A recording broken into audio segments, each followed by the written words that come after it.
What is good, y'all? What is good? What is good?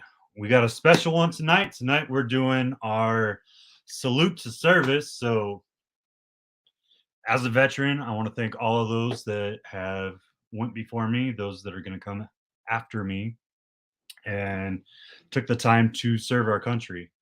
It's what allows us to do what we're doing now, and is just really important. I put out a post today on Instagram, and I truly feel it. Most of us serve because we feel a higher cause, and there's not much more, or there's not much that's greater than the act of servitude to something greater than yourself. So, all those that took the time, put their life on the line, and found their way home, I appreciate you all, and I thank you. Um, Tonight, we got a special one. We're doing not only a fellow veteran, a fellow snake breeder, but a fellow El Pasoan. This guy has been an integral part of us growing the market here in El Paso, and we're going to jump into that. Um, I'm super excited to talk to Gabe here in a second. He's got a lot of history in this industry. He's been around for 20 plus years, I think, at this point. And he's been around the block a couple times, so we're going to get some good information out of him tonight. So I hope you guys are excited. I hope you're ready for that.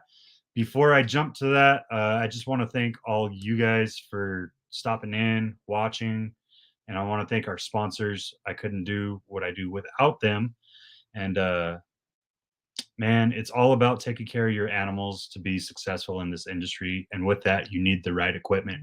Here at Outside the Clutch, we're honored to be sponsored by VivTech. Are you ready for innovation? Tired of the same boring product that's been used for 30 years?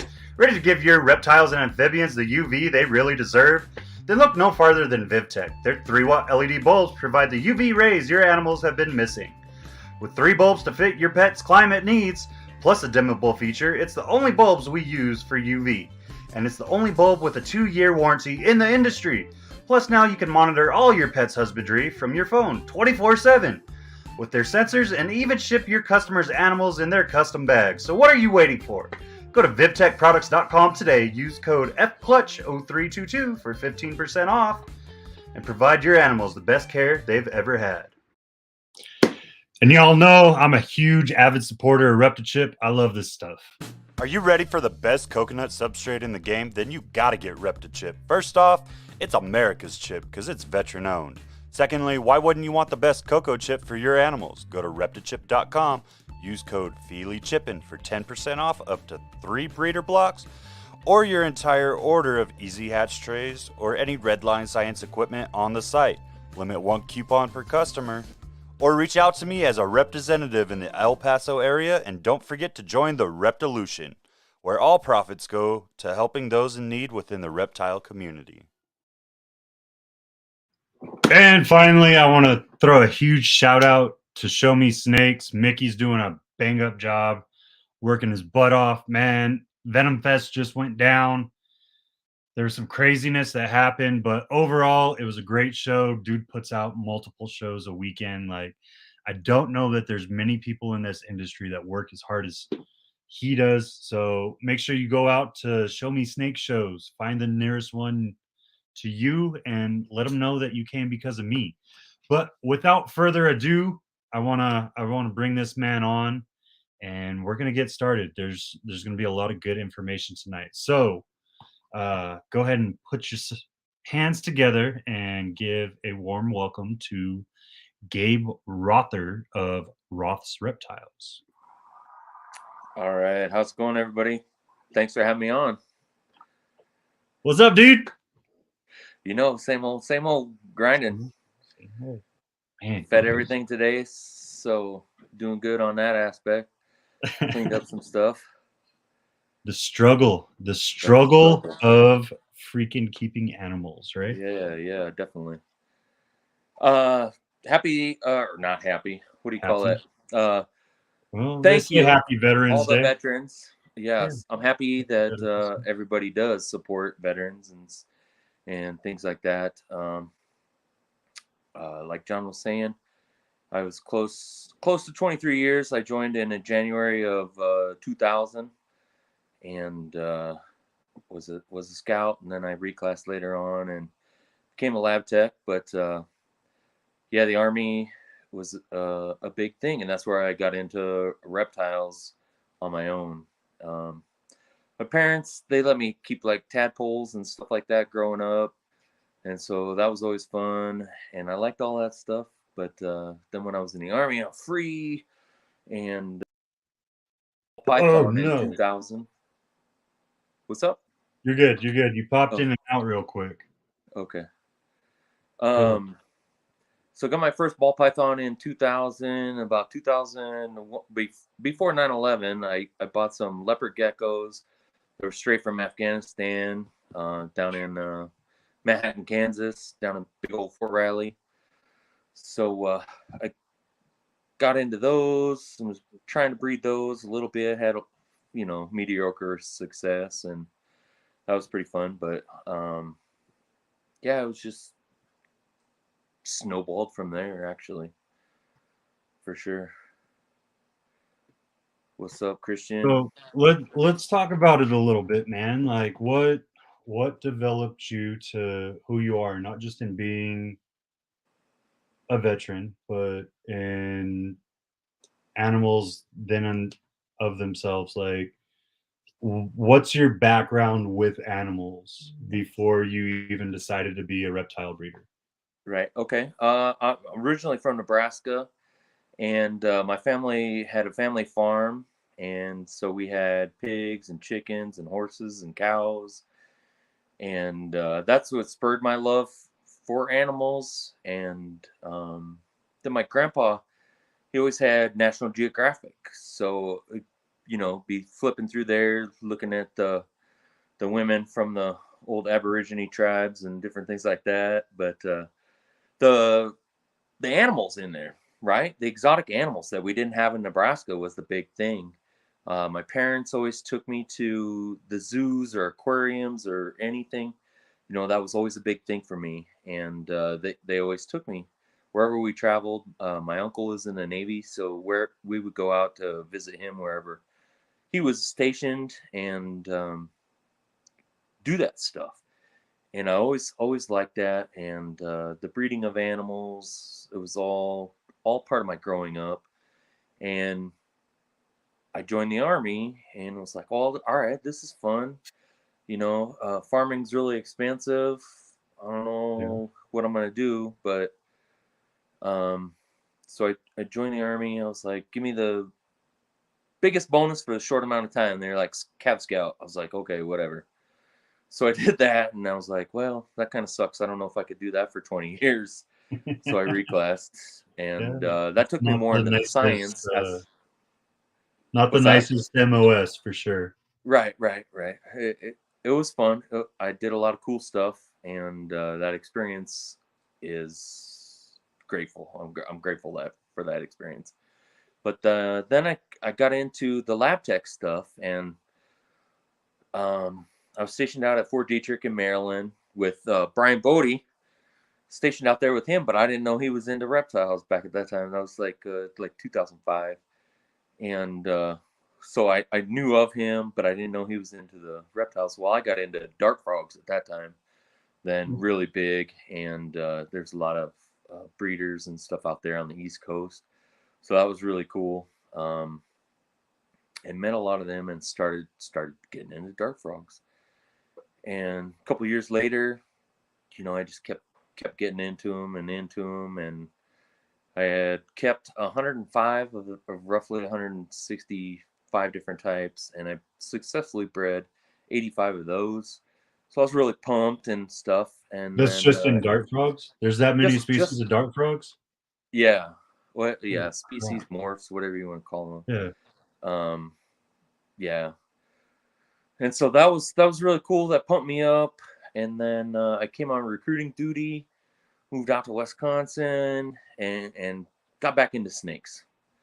Um, the price of albinos and all that stuff came down, and so I was like, you know what, I'm gonna go and do it. So started getting back into those, and started breeding them roughly about 2012 ish. But yeah, we start every time we'd start something up really good with everybody in the community. I'd have to PCS, and so I'd move with all these animals. So I moved um, all around. I was trying to think, from Maryland to Wisconsin. Well, I went to Leonardwood in there, and then went to Wisconsin, and then from Georgia to Fort Gordon. Was trying to build up that Augusta, Georgia area, and now I see all the time. I think Show Me was down there, and they got somebody else to come in and all this stuff after I left, which is awesome. Really appreciate all those guys that put in the time to work. Met a lot of good people down there, and everywhere I've been, there's always great people, and that's what kept me going. Same with being in the military. You meet great people everywhere you go, and it's kind of sad that you have to leave, but at the same time, it's a new opportunity to expose yourself and the hobby to other people, and I think that's what was really good about all that experience. Like my experience out here, moving out here was a little rough. I didn't know anybody. I looked around pet shops, and at the time it was Arc Exotics. They helped me out. So when I moved here, they did me a good solid. While I was closing on my house, I had like 7 days to close on my house and stuff, and they did a solid. Hold up real quick. So your picture's frozen. We got you good on audio. There we go. It's showing up here. I don't know. Yeah, for the last minute and a half, you've been frozen. Yeah, I see it on the laptop. It's frozen, but on the Streamlab, it's so good. let's talk about that real quick, right? Like, you effectively have moved an entire collection cross country, not once, but twice at this point, right? 5 times? 5 times at least. That's the bare minimum. Yeah. Jeez. So let's talk about that a little bit, man. Like, so I've helped people move 4 or 5 hours away with hundreds of animals, but I've never even tried to think about moving like different states and things like that. Like, talk about the preparation that kind of goes into that, the panic that sets in, I would assume, because all those animals' lives are on the line once you do that. And how you prepared to do stuff like that. Yeah, it's pretty daunting. But like I said, I was a lab tech, so I was working in the labs and stuff. And so all of our reagents that we run tests on come in big insulated boxes, like 3 or 4 inch thick insulated boxes. So I had all those. So I put all the animals in there, like snakes and frogs and amphibians, stuff like that. And then we just go as fast as we could. Like this last one, my dad helped me move out here. We drove 24 hours straight, so it was pretty quick and fast, and it was in decent weather. It was in November. Oh, coming up, I've been here for 5 years. 5 years. So yesterday was my 5-year anniversary in El Paso. Oh. But yeah, it's fast paced. You got to pack them up and go. That's the last thing you do. But we moved out here with like 100 some snakes, and we were actually incubating eggs in the front of the U-Haul at the same time.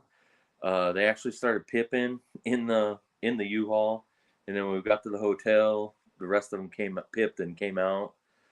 So exciting stuff. My parents have been really supportive and helped me out through a lot of that stuff. That's awesome, man.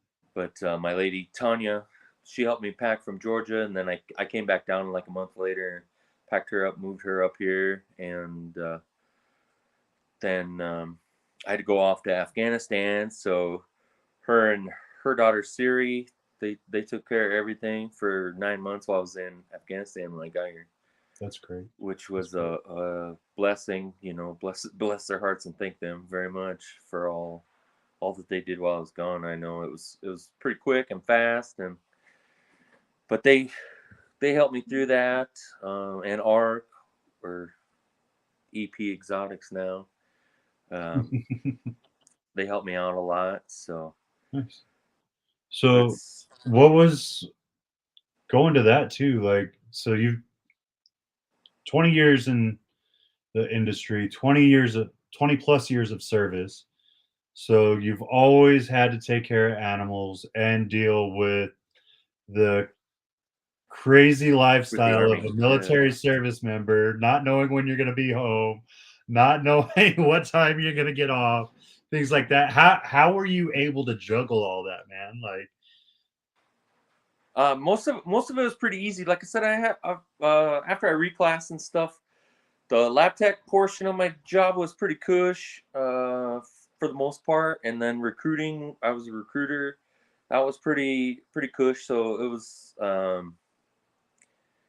that was manageable. But when I was a scout and I had my first ball python and leopard geckos and stuff, yeah, we would have to roll out to the field for 30, 45 days at a time. And I got one horrible story, a couple other funny stories, but I fed my snake before we went out to the field.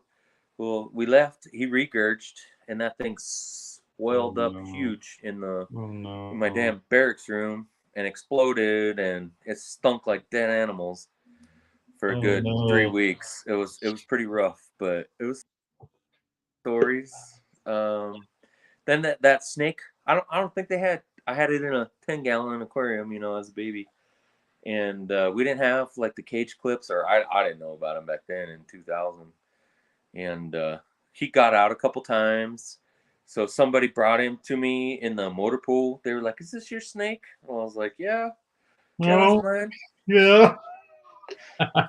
Got him. Where'd you find him? Oh, behind the dryer in the bathroom, latrines. We had community stuff. I lived in the old World War II barracks at Fort Riley, and then before I left there, they tore them down and we moved into some new ones over by the PX. If anybody's ever been there, I was in 234 Armor, so that was pretty good, fun, exciting time.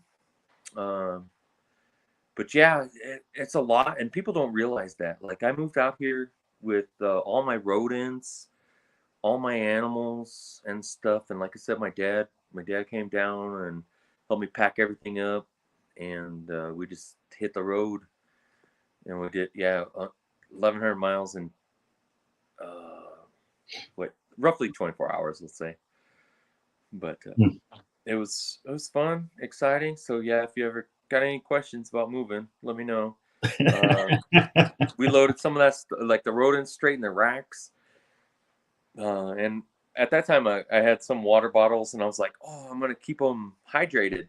We'll never move with water bottles in your rodents because that shakes all the water out down the road, and then your rodents are wet. And then I had Oh like Harry. no.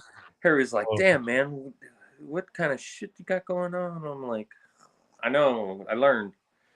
So I had to change all the bedding and stuff, and then we set everything up, and it was pretty fun. Now looking back on it, it was. But at the time, yeah, it's pretty stressful for sure. learning Um, experience, man. It's all about yeah, learning. yeah, for sure. Oh man. Had lots of good help, lots of good buddies. Ryan McVeigh, VivTech. I I use all three bulbs in all my stuff, wherever it's at. I think he was talking about them when I first met him, and I met him like in 2009. I was vending shows in Wisconsin and stuff down in Madison. So I met like Garrett DeMeyer and Jim Stufflug of Southwest Wisconsin Reptiles. He was kind of a mentor for me getting into the ball pythons and stuff. I had the history, but I wasn't a breeder or anything like that back previous to that. And then meeting some of those guys and doing them shows like that, because I had previously only vended like amphibian shows. I did like one frog day and a couple other frog shows out there on the East Coast, which was really cool. Josh's Frogs, I vended with him when he was just getting started and stuff with his company. So that was pretty cool, doing all that stuff. But then, yeah, I made it to Wisconsin, and that's where I really started vending a lot. I vended all them Wisconsin shows, and then we did the Scott Smith All Animal Show down there in Chicago, quite a bit. And I was doing chameleons and dart frogs. I wasn't really selling any snakes or anything like that at that time.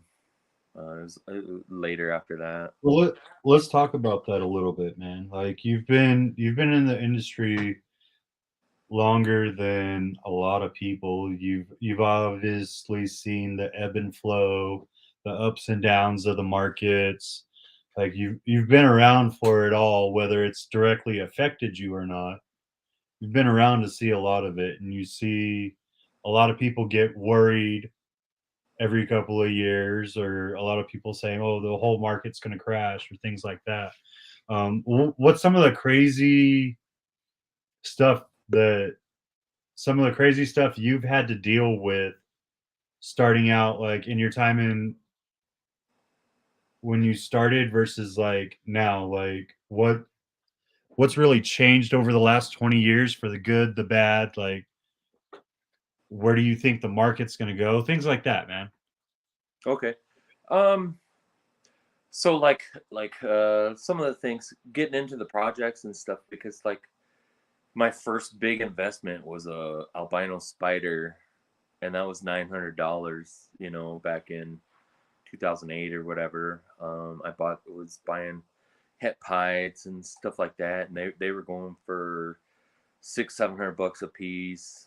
The bananas were too expensive. Well, not too That was expensive. back when they were I didn't still want them. what, I like a didn't like them. $50,000 snake, or what? What's that? Was that like back when they were still a $50,000 snake, or No, what was the price bananas tag had back come then? down quite a bit in 2009, I think, but they were still up there. And to be honest, like my favorite was albino and then pied, because that was the original stuff that came out. I went to a boss picnic or whatever, and somebody had an albino. I can't remember if it was a boa, because this was almost 23 years ago, or a ball python. But I was like, that's when I fell in love with them. Even though I had my own normal ball python, I was like, damn, that's one sexy snake. And so I looked them up. We had the internet. It had been around for what, 10 years probably, or less. But I looked them up, and I was like, 25K. I'm like, girl, that's too much for me. Cutting into my beer money and stuff. Right? So I didn't do anything on that, but just seeing that was an experience. And like we just had king snake and fauna classifieds. So that was really interesting with all that. But getting into it though, yeah, you see the highs when something new project breaks. You see everybody going over it. I remember kind of seeing like the first leucistic or whatever, and it was $150,000. I'm like, oh my gosh, gotta get into it. I guess there's money to be made for sure. And there wasn't many people around on like YouTube or anything like that. So the first YouTuber I ever really followed was Ralph Davis, when I was learning how to breed rats, and he had rat breeding videos and all that stuff. So I watched him. And then King, Brian man. with snake bites, all his stuff was golden. Then found like Justin, a few other guys. So it was very slim to none. We always talk about I got the VPI video, and then the Sutherland video, on DVD of how to breed snakes. So that was kind of my mentors, getting into it, I didn't really have anybody personable, or not personable, personally close to me or anything like that that I knew of. Like I said, I knew Brian Bodie, and I didn't know he bred snakes, so it was funny. Now I've seen him the last couple of years and stuff coming up, and I was like, "Do you remember me at all, man?" Yeah, I remember. Sergeant Rother, you're out of ranks. Sergeant Rother, you're out of ranks. Blah blah blah, stuff like that. So, that was in my heyday of my serious drinking days. And to go back on some stuff you mentioned in previous podcasts, the Army and the whole way of life is, or can be, really depressing. And I suffered a lot of depression, but I didn't know about it until recently, let's say within the last 5 years, 6 years or less, that I knew all that it had affected me, and I didn't know. But Yeah, because we freaking joke it off while we're in ranks, man. Because you can't just sit there or and not do your job and stuff like that. Like, you get called out and you lose money on that, so you just make inappropriate jokes and you find a way to suck it up, buttercup, drink water, deal and with drive it. on. Yeah, they were like, "Damn, who went to the brewery?" This guy. I did, when we have to run 10 miles and you just sweat it all out. Then you're fresh before 9 o'clock already. Go to chow hall and eat. And that's like we did that for 9/11. Since that was recent, we ran, came back, went to chow hall. Coming back from chow hall, they're like, grab your personal weapon, go down to the motor pool, grab the trucks, come back here, get the crew serve weapons, get dressed. We're under attack, blah blah blah. So it was a crazy, exciting time, and then kind of whack. But after that, and so you just see everything, all kinds. You're exposed to all kinds of different environments, people. You meet people from all over the world now. It's just exciting, and yeah, I haven't even been out 60 days yet, so for retired. Yeah, Old retired man. Oh man. So yeah, man. So you've seen the ups and downs of the market. What's some of the changes that you've seen over the years that you really like versus some of the things that kind of have you scratching your head a bit? I won't necessarily say you don't like it, but you're like, what are you thinking, man? So some of this stuff. So I would say overall the YouTube exposure and people making videos, putting content out there that is relative to the hobby, the industry and stuff. It's amazing. I was well, we've been talking about it this year's stuff. One of your podcasts, somebody was talking about feeding rat tails instead of trying to stuff a pinky down a stubborn snake that won't eat. I did that rat tail stuff this year. Never go back. That's one solid thing I got from one of the podcasts. But that was this is 2022, 22 years, and that was the first time I ever heard of it. So sometimes you're exposed to a lot, and that's good, and then sometimes you're exposed to some bad advice, which is whatever. You got to try it unless you see it. If you see it, then you don't got to try it. If it doesn't work, then why try it? So I think that's been really influencing. The podcasts have been another great thing. Like we brought it, well, now you're not new, but you're doing a great thing, and we were at our last Show Me show in July, right? Was that when we brought it up? We were talking about it. I said, "Hey, man, you got all these all these breeders in El Paso. Let's do these guys too. Let's do me. Let's do Santana Serpents, Texas Kid Reptiles. Let's do these guys. We're doing good things here. Why can't we be represented?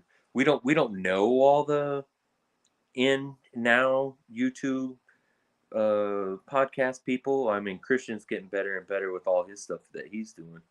So that's great. But yeah, it's like it's good content, man. I've been around. I've done a lot of stuff that a lot of people haven't done. So it's always good experience to get that experience out, I think.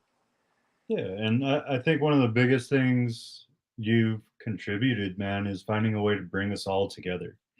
That's one of the things that we've really lacked in El Paso for a long time, was the ability for all of us to kind of coexist and like co-mingle and work together. Yeah. Not only on projects, but like work together in this fact of, okay, well, we're pushing each other to that next level.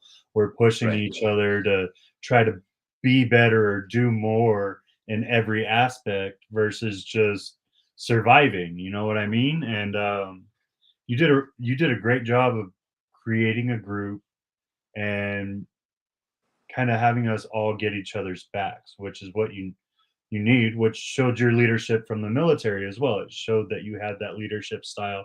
You understood the importance of it. With you doing that, how do you think the importance of creating an actual market here in El Paso is, and how do you think that we overall as a whole group are contributing to that, and what can we do better? I well, like I failed the ball when I first got here, but I was only here like 3 or 4 months, and then I was in Afghanistan, so that kind of sucked. But when I came back, then I was like, we really need to start getting into these people, because I didn't know you 5 years ago. I didn't even Right. know you 3 years ago. We've known each other less than 3 years, and that's pretty much with everybody in our little group that we have here for our snake breeders. And it is very important, because you have something that I don't have, and I have something that you don't have. Pedro has something that we both of us don't have, and Texas Kid Christian, he has some different stuff. A big one for me recently was Keek's iron ball pythons. He just I told him, get your. He had where his account got taken down, so it's like, get it up, because I'm gonna shout you out, man. You sold me a lot of good stuff right now. So I told him, I said, yeah, we worked out a deal where we're gonna be doing some projects together, to pay him back. He gave me a good deal on a bunch of stuff that he had, and so we're gonna pay it back to him and pay it forward to everybody else too, because that's what you got to do. You're obviously, strength in numbers is a big thing, and the more people we have involved, is important. And I think we all are always trying to do that, but sometimes we drop the ball. But Right. I don't think it's overall that bad or damaging or anything like that. None of us set out to do anything harmful. Sometimes it just happens, and it's you can walk past it. Right. You can always get back. Never look on tomorrow when you can look forward to tomorrow, or today, tomorrow. You know what I mean? Don't look backwards. Look forward. Yeah, no, for sure. I get you, man. And I'm like, what I was trying to ask out of it is like, so we're all slowly working together to build the market here. Yeah. How important do you think it is overall, like in the big picture of things, to really have an El Paso market? Because we have the people over in Juarez, which are 15 minutes from us, that are starting to do some really big things reptile wise, and just down below that in Mexico City, and like we could be a very important integral aspect of that if we do it right. So Right. what are your thoughts on all that grandeur and like the scheme of things, I guess, is what I'm trying to get. I think we're working towards that. A lot of people don't know this, but we're trying to. Like I said, I just retired from the army, and so I would like to get my CITES certificate and stuff. And trying to get that information has been a little difficult. And you've tried it, and just trying to get that information has been a little difficult. But I think we're moving in the right direction. And when you pull your stuff together, you have a bigger base to distribute to, right? So if I have 15 clowns I'm selling, and you're selling 15 monarchs, and Pedro's selling 15 pites, Santana serpents, and what is it, MKG exotic ball creations, Mike is selling stuff, and our other 915 Mike is selling stuff. If we can bring all that together and export it down to Mexico, because it's 5 minutes from my house, or whatever. Literally, it's real close. It's a drive. And thanks, big shout out to Miguel, Always Evolving Pythons, for getting some of that stuff going. Also with Esvin over here in Juarez, and trying to get that. And so we're trying to get it together and make it legit and do the right thing. Big shout out to MORPHMARKET, your guest John Lehman the other day, and all those guys. Just putting it together is really important and really beneficial to everybody, right? So I would love to be the CITES exporter or whatever for El Paso, so I can get all of our friends in Odessa and Midland and that area, or in Phoenix, Tucson, Las Cruces. There's a lot of reptile people, and I don't think we've connected enough with a lot of those people. And you've done a great job with your YouTube and podcasts and stuff like that, and drawing more and more people to the El Paso or West Texas or New Mexico market. It's big. That's all El Paso area. We're looking at almost 2 million people in the, let's say, within 150 miles. So that's huge. Then you go up to Albuquerque and stuff like that, and you just add more and more people. And like, we set up a Facebook group for breeders and stuff to try to connect to people, and that's our buddy at RMP Reptiles up in Las Cruces, Raymar. He put that together for us, because I suck with what do you call it, technology. Somebody shows me that I'm good, but trying to learn it on my own, I'm like, what? Okay. And so all that's been really slow for me, and that's where I need to improve on. And that's where we have you've done it, so you can share your knowledge with us, and it's everybody working together. That's the bottom line. That's like USARK. They're working for everybody, and exactly. we all need to do that. And I get that we all have busy lives, because I've been there. I've done that. There's been times where, and then, like, my complications from the military, let's say, have really put me in dark, depressive moods and swings and stuff like that. And so it's really hard. I was doing the bare minimum sometimes, and just to make everything go, where I really didn't want to. I was like, damn, I wish I didn't have like 150 snakes to take care of, but I just did the bare minimum. And but it happens, man. Like, and that's the great thing about our local group too. I won't lie on it. There's times where I get a little down myself still.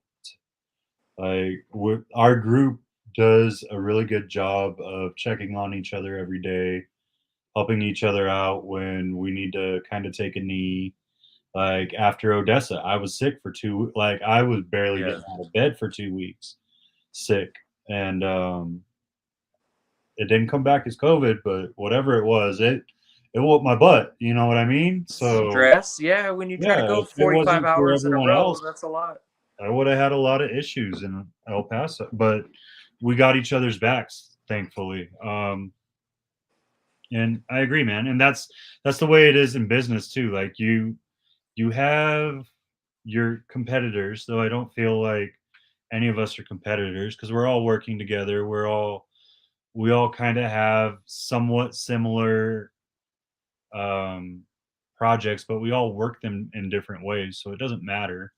And Right. then And we all have different stuff too at the yeah, same time. exactly. So So that's what's really good. And our group is really good about that. Hey, I don't have bells. Molinar Snake Lab has some, stuff like that. We always share um, referrals, I guess is what you right. want to call them. Yeah, yeah. If somebody has something and the other person doesn't, or whatever, vice versa. Yeah, for sure. So you've done it kind of in a couple of different areas, right? And I want to go back Yes. to kind of growing a market because you've hit shows, you've seen the importance in having a local show or semi-local show, however you want to put it. You've seen the importance in really creating a home market to kind of be your stronghold, right?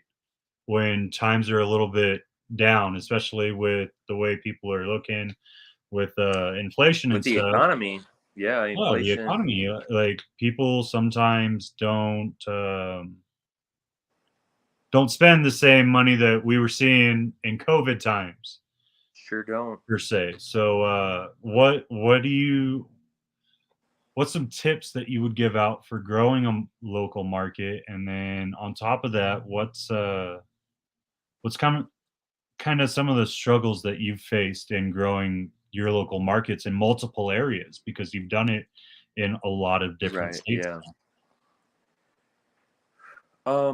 Well, first off, I would say get into your local groups, whether it be put a thing out on Craigslist. Craigslist is always good for finding people. Um, the Facebook market group, or not market groups, but the club groups. We have about 10 of them in our area, and so that's where I found it, and that's where I started with. Um, Out here, I really wasn't into that stuff previously, but those are for sure. Morph Market is a great one now. That's where I found Pedro. Somebody's like, yeah, there's some guy Santana something. I was like, okay, let me look this up. So I found him, and Weird then it dude. all No, snowballed. I I'm just found the kidding. rest of We you love you, because Pedro. you two knew each other from the army and stuff. And so yeah, most of our group is veterans, which is really cool. And then we got a couple Iron Ball and Texas Kid. I don't think either one of them served, but I know they support. Right. Obviously, they have lived here and support all of that stuff, and they definitely support us. Um, and But yeah, most of us are in that area. But where do you market that stuff? It's yeah. I didn't know half of these breeders around here. They're like, oh yeah, we're on Morph Market, or I started searching around Morph Market and finding people and stuff. So that's always a big thing is to look for that. Be proactive. If you're not proactive, then you're not gonna find that stuff, and Right. um, that's the big thing is trying to be proactive about the market. So then when you do find the market or create your own market, so we were talking about having a reptiles show before Mickey came here with Show Me, and that has been a great thing. Um, he came in and we were all like, oh, awesome! There hasn't been a show for 10 years. I don't know 6, 7, 8 years or whatever. I guess 10 the years. last It was like Repticon left I was gonna say here, I want to Repticon say was like 2010 or 2015 or 2012. 16. Yeah, because that's where I used to do a lot of business with Repticon too, and so I looked them and to see, but we didn't have a show, and so thankfully Mickey saw that there's a market, albeit it's growing right now, and we've had 3 shows, December, April, and July, which are great. I did fantastic. Thank you to all those local supporters around here. Absolutely. And then being the only vendor selling certain stuff was a big time. The last show we had 17 vendors, but our turnout was a little way lower than the previous 2 shows.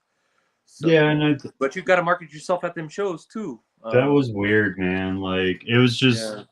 that show was at a weird time when everyone went on vacation right before school started. Yeah, we didn't. It was just like, what the heck?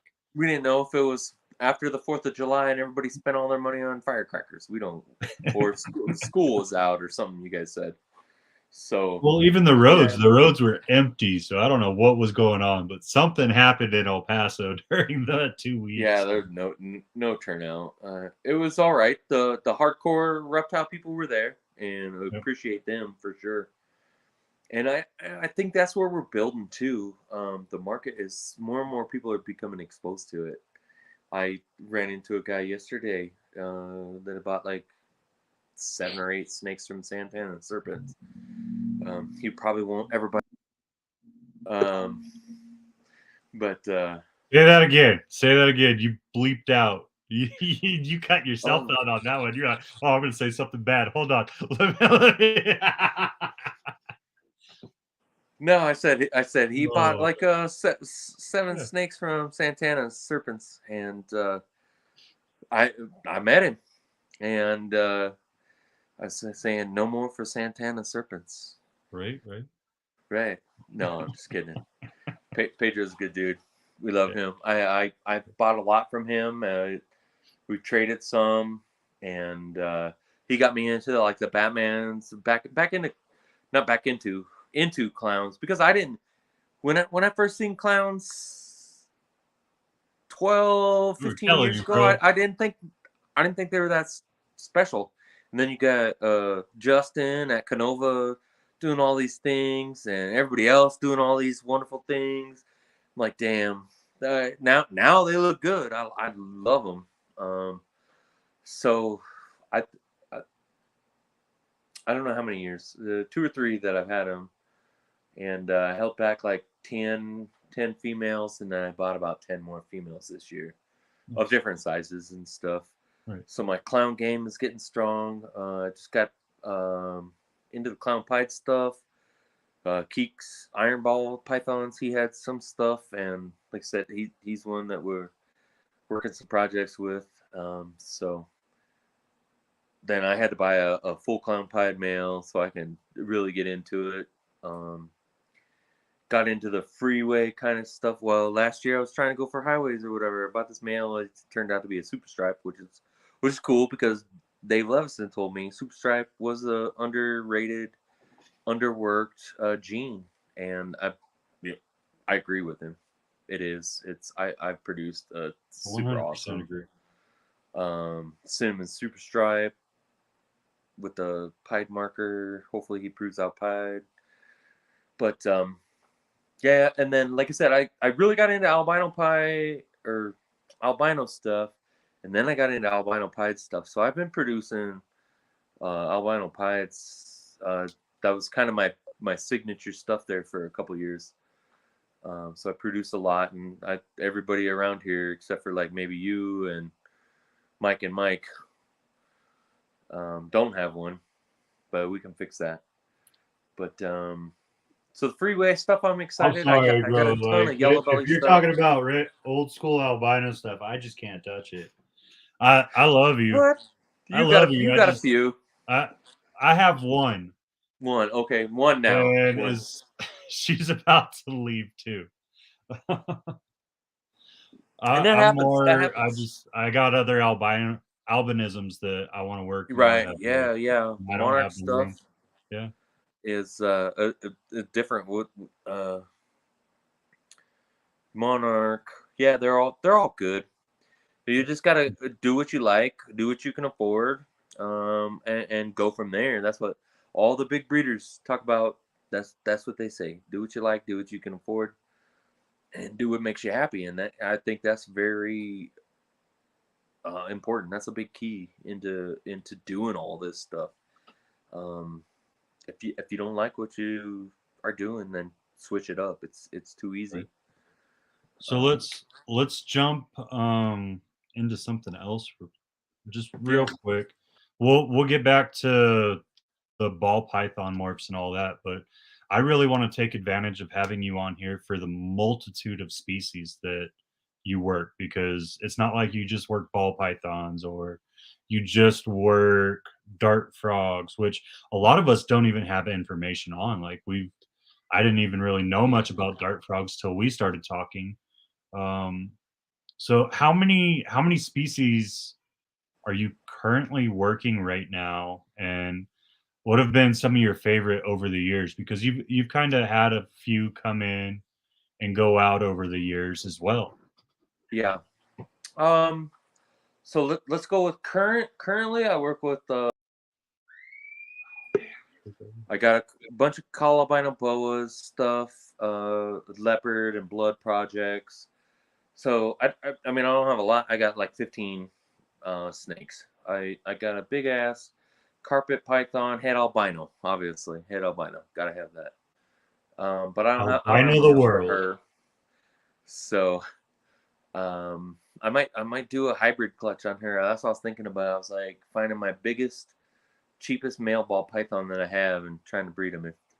I don't think they eat them, but whatever.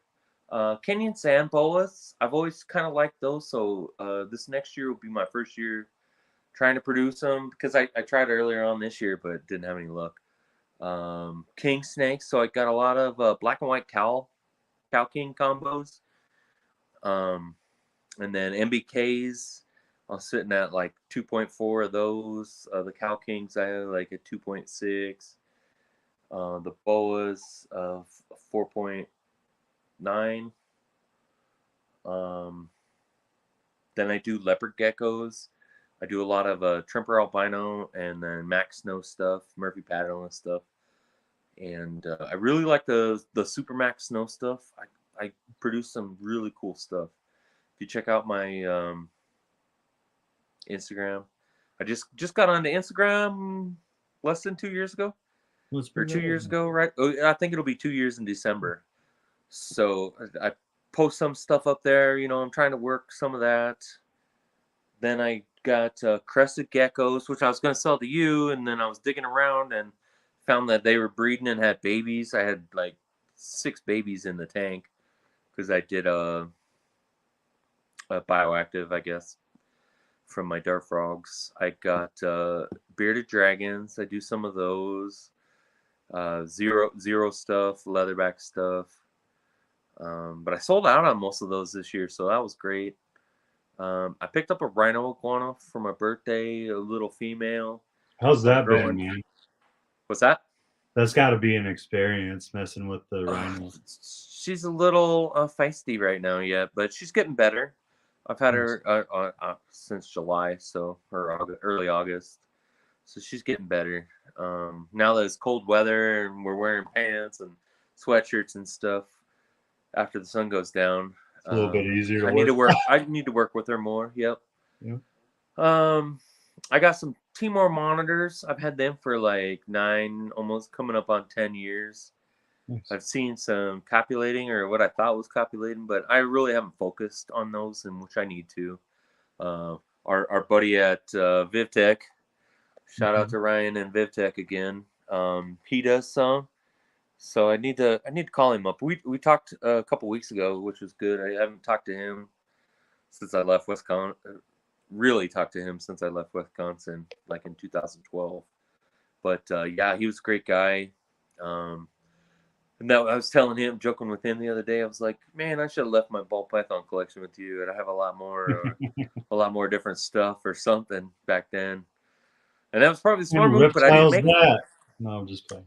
Oh, emus. So I hatch out emus. We've been hatching out ostrich. I got a buddy up in Chaparral New Mexico, you know, that's like 20 minutes, 25 minutes away. Right down the road from one of your good friends, Christian, out on the Bowen Ranch. Mhm. So, yep, do those. I did a lot of birds. And the funny thing is, growing up, I hated them. I was scared of them. I couldn't touch them. I could barely gather the eggs. It took a lot of strength and courage to gather eggs. Them little tiny, nasty velociraptor dinosaurs, you know. And then I got into those, which one of our friends I just found out a couple 2-3 weeks ago was breeding those things. I do some Great Danes, which I'm not breeding those anymore. You're done? Yeah, I got a few females. So if you're looking for some AKC American Great Dane females, I got a few. I got a couple chocolate merles, a chocolate and a black, chocolate mantle, broken mantle. I used to do Mexican hairless, which were really good. They sell. I've had people all over the country come and pick them up. So that was always good. But I got out of them. I do a lot of aquaponics and fruit trees, stuff like that, woodworking. So it's all. So I used to build all my rat racks and stuff. Well, when I went to Afghanistan, they were chewing out, and Tanya couldn't keep them in, so she was like, "All right, I'm calling somebody professional." So she called ARS and ordered some, and so we have professional those racks. But the rest, I have some old Freedom Breeder and ARS racks, and then I've got a lot of PVC racks. Which, if I had quit buying snakes, then I could buy racks. It's too easy. That's the pain of this Right? Oh yeah. of this industry that we love so much, man, is you always want to grab more or you want to expand, but you got to You're like, find that middle ground where you yeah. can do both at the same time. Heck yeah, it's always something. Would you like to buy a rack or buy these a trio of clown pieds or something? You know, whatever. So, but yeah, that's what I got focused on. I got one big purchase left for the year, and then I really need to hunker down and buy some just racks so I don't have so many. It's like I got 1, 2, 3, 4, 5, 6, 7, 8, 9, 10, 11, 12, 13, 14, 15, 16, 17, like 18 PVC racks where I could have 3 or 4 professional Freedom Right. Breeder or ARS racks. So with you working both of them, like obviously we use what we can get our hands on at the time. We use what's available to us or things like that. But end of the day, like have you found that you prefer one rack over another? Like do you or does it matter with climate or like how's it changed over the years? Because I've found a great different attitude in all snakes in the same room based off of rack. Yep. For sure. Going down to Georgia, I had Sumatra shorttails, black bloods, and it was rough because I had these the old Freedom Breeders or whatever, and they were too dry. So I killed one, raisined him out. You know, when I moved here, the elevation and humidity levels totally different, going from 300 feet above sea level to 4,300 feet above sea level. I raisined up my first albino clown 5 years ago, which was one that hatched in the U-Haul. So that sucked. Learned real quick what to do and what not to do. Here, well, anywhere, period, wherever you're at, ventilation. You do not want to see condensation on your snake tubs. That leads to RIs and all other issues that they can get. I believe I'm a sincere believer in that. So I hate condensation in my tubs. I don't care if the chips are wet. That's cool. But if there's condensation on the tub, No, I don't do that at all. I never had an RI because of that thought process or whatever, and I hope to never ever have one with that. With that being said, ventilation is real key. You got a lot of good PVC rack builders. Sea serpents. I got a lot of sea serpent racks. I got some homemade stuff. They're all pretty decent. If you can get tubs with cup holders, that's super key. I hate not having them, 100%. so that's where I want to go with the professional racks, having cup holders, because that gets you into trouble if they spill their water, then you got condensation in the tubs, and I don't play that. I don't play condensation at all. That's my big no. If you can see condensation, then your snake is not in a healthy place. I personally think. Right. And But that was one of the hard things that I had to deal with when I first switched over, and I told you about that. I was like, man, like no matter what I do, because I'm an avid chip user, right? Like yeah, no matter what I do, I can't bring down the humidity in these freaking tubs. I got water rolling down the side, so I had to yeah, switch the paper for a long time until I figured out how to yeah. fix it. Well, and that's the first thing I said to you too when I first seen your collection. I was like, you don't have no air holes in these tubs, and that's exactly what I said. I said you need the airflow. Um, and I've done paper. I had a big mite infestation, and that leads to something else. But always quarantine your stuff with hot shots or the active ingredient. I can't think of it right now. Babu did a recent video on it. Hit us up. It's in my Amazon cart to buy it, but I think the hot shots are superior. I forgot about that, and so we were trying all these other shits. Sorry, I was gonna keep it PC. Promethean. So then there I was watching another podcast, and Babu was talking about that where it can cause birth defects.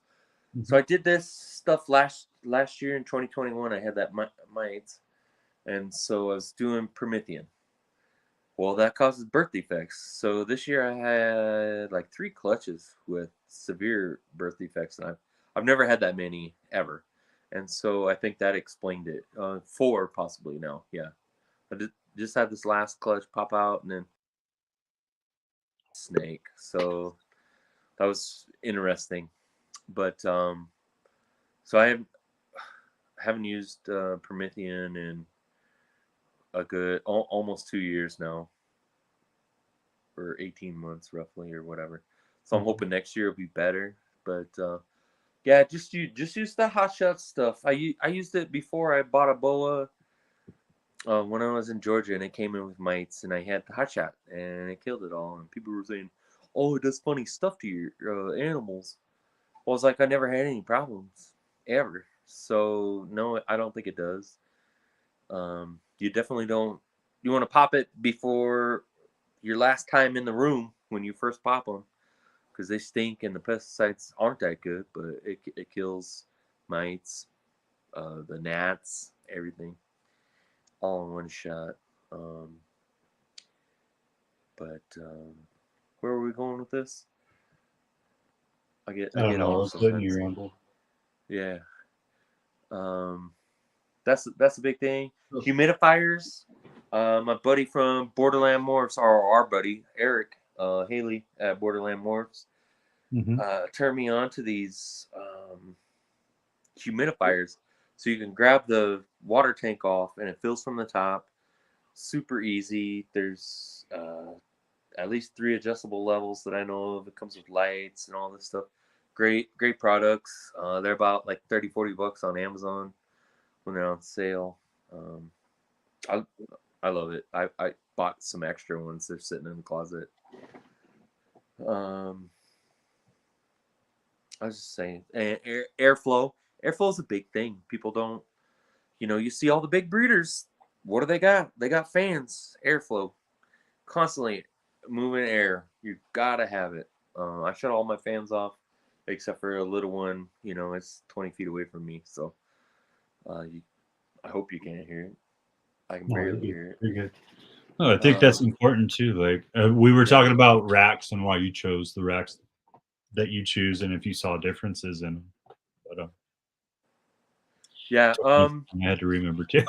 it goes hand in hand. Like you said, it depends on where you're at. Yeah.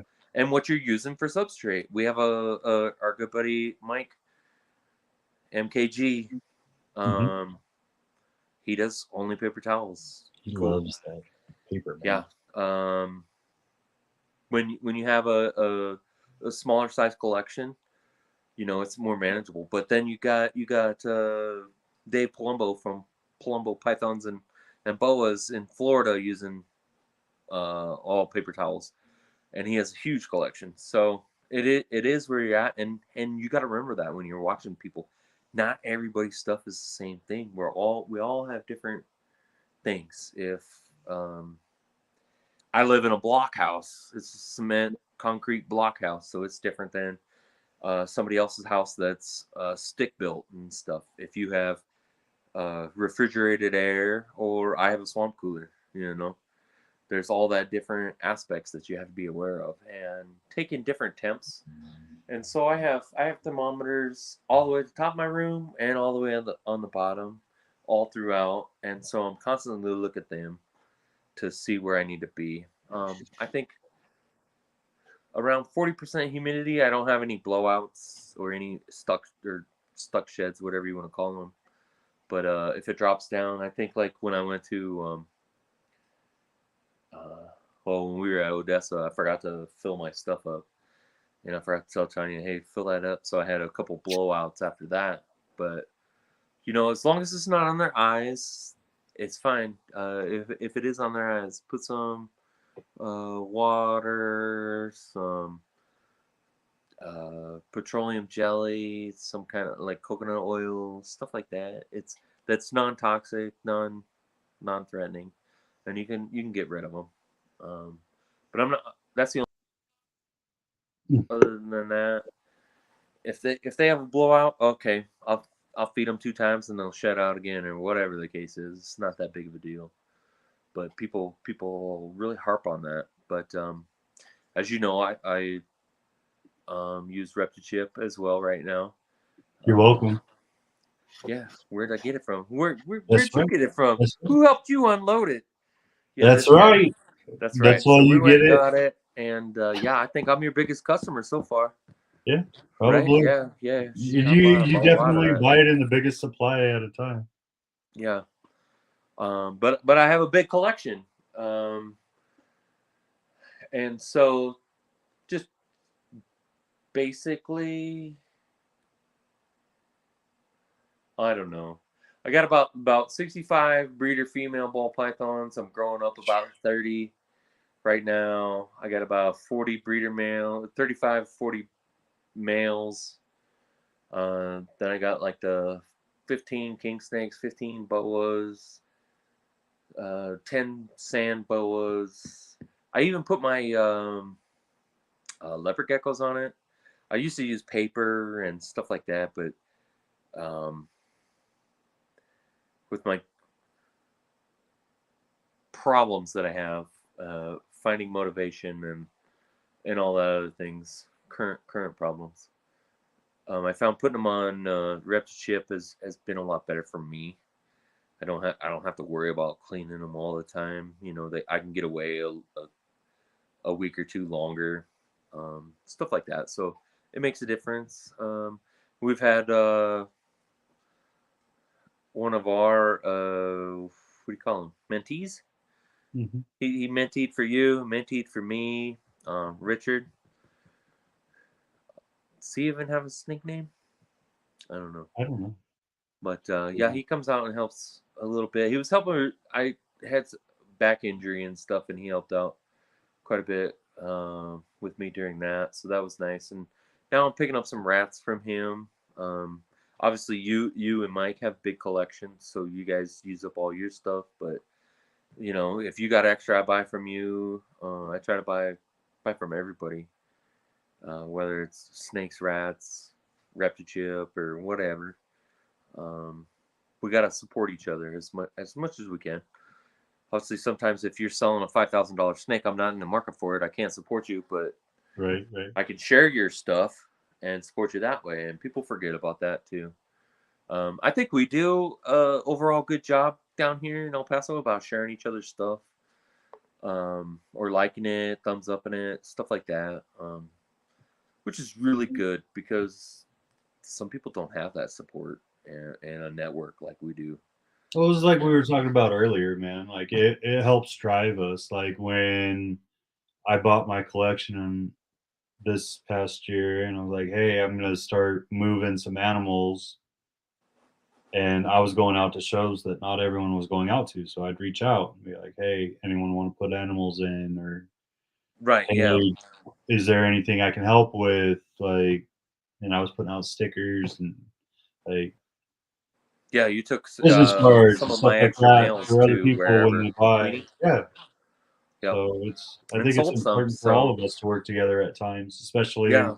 when you're just getting off the ground. Like you need to kind of feel where the market is and kind of feel each other out. And I thought it was great. I really appreciate everyone in El Paso that gave me the opportunity to sell some of their animals because it gave me more knowledge and like it gave me finding out, hey, this is how people really feel about the market right now, or about certain genetics within the market, because there's, let's face it, there are a couple of morphs that people are somewhat leery of. And Yeah. okay, how do you move one of those morphs if that came out of your pairing?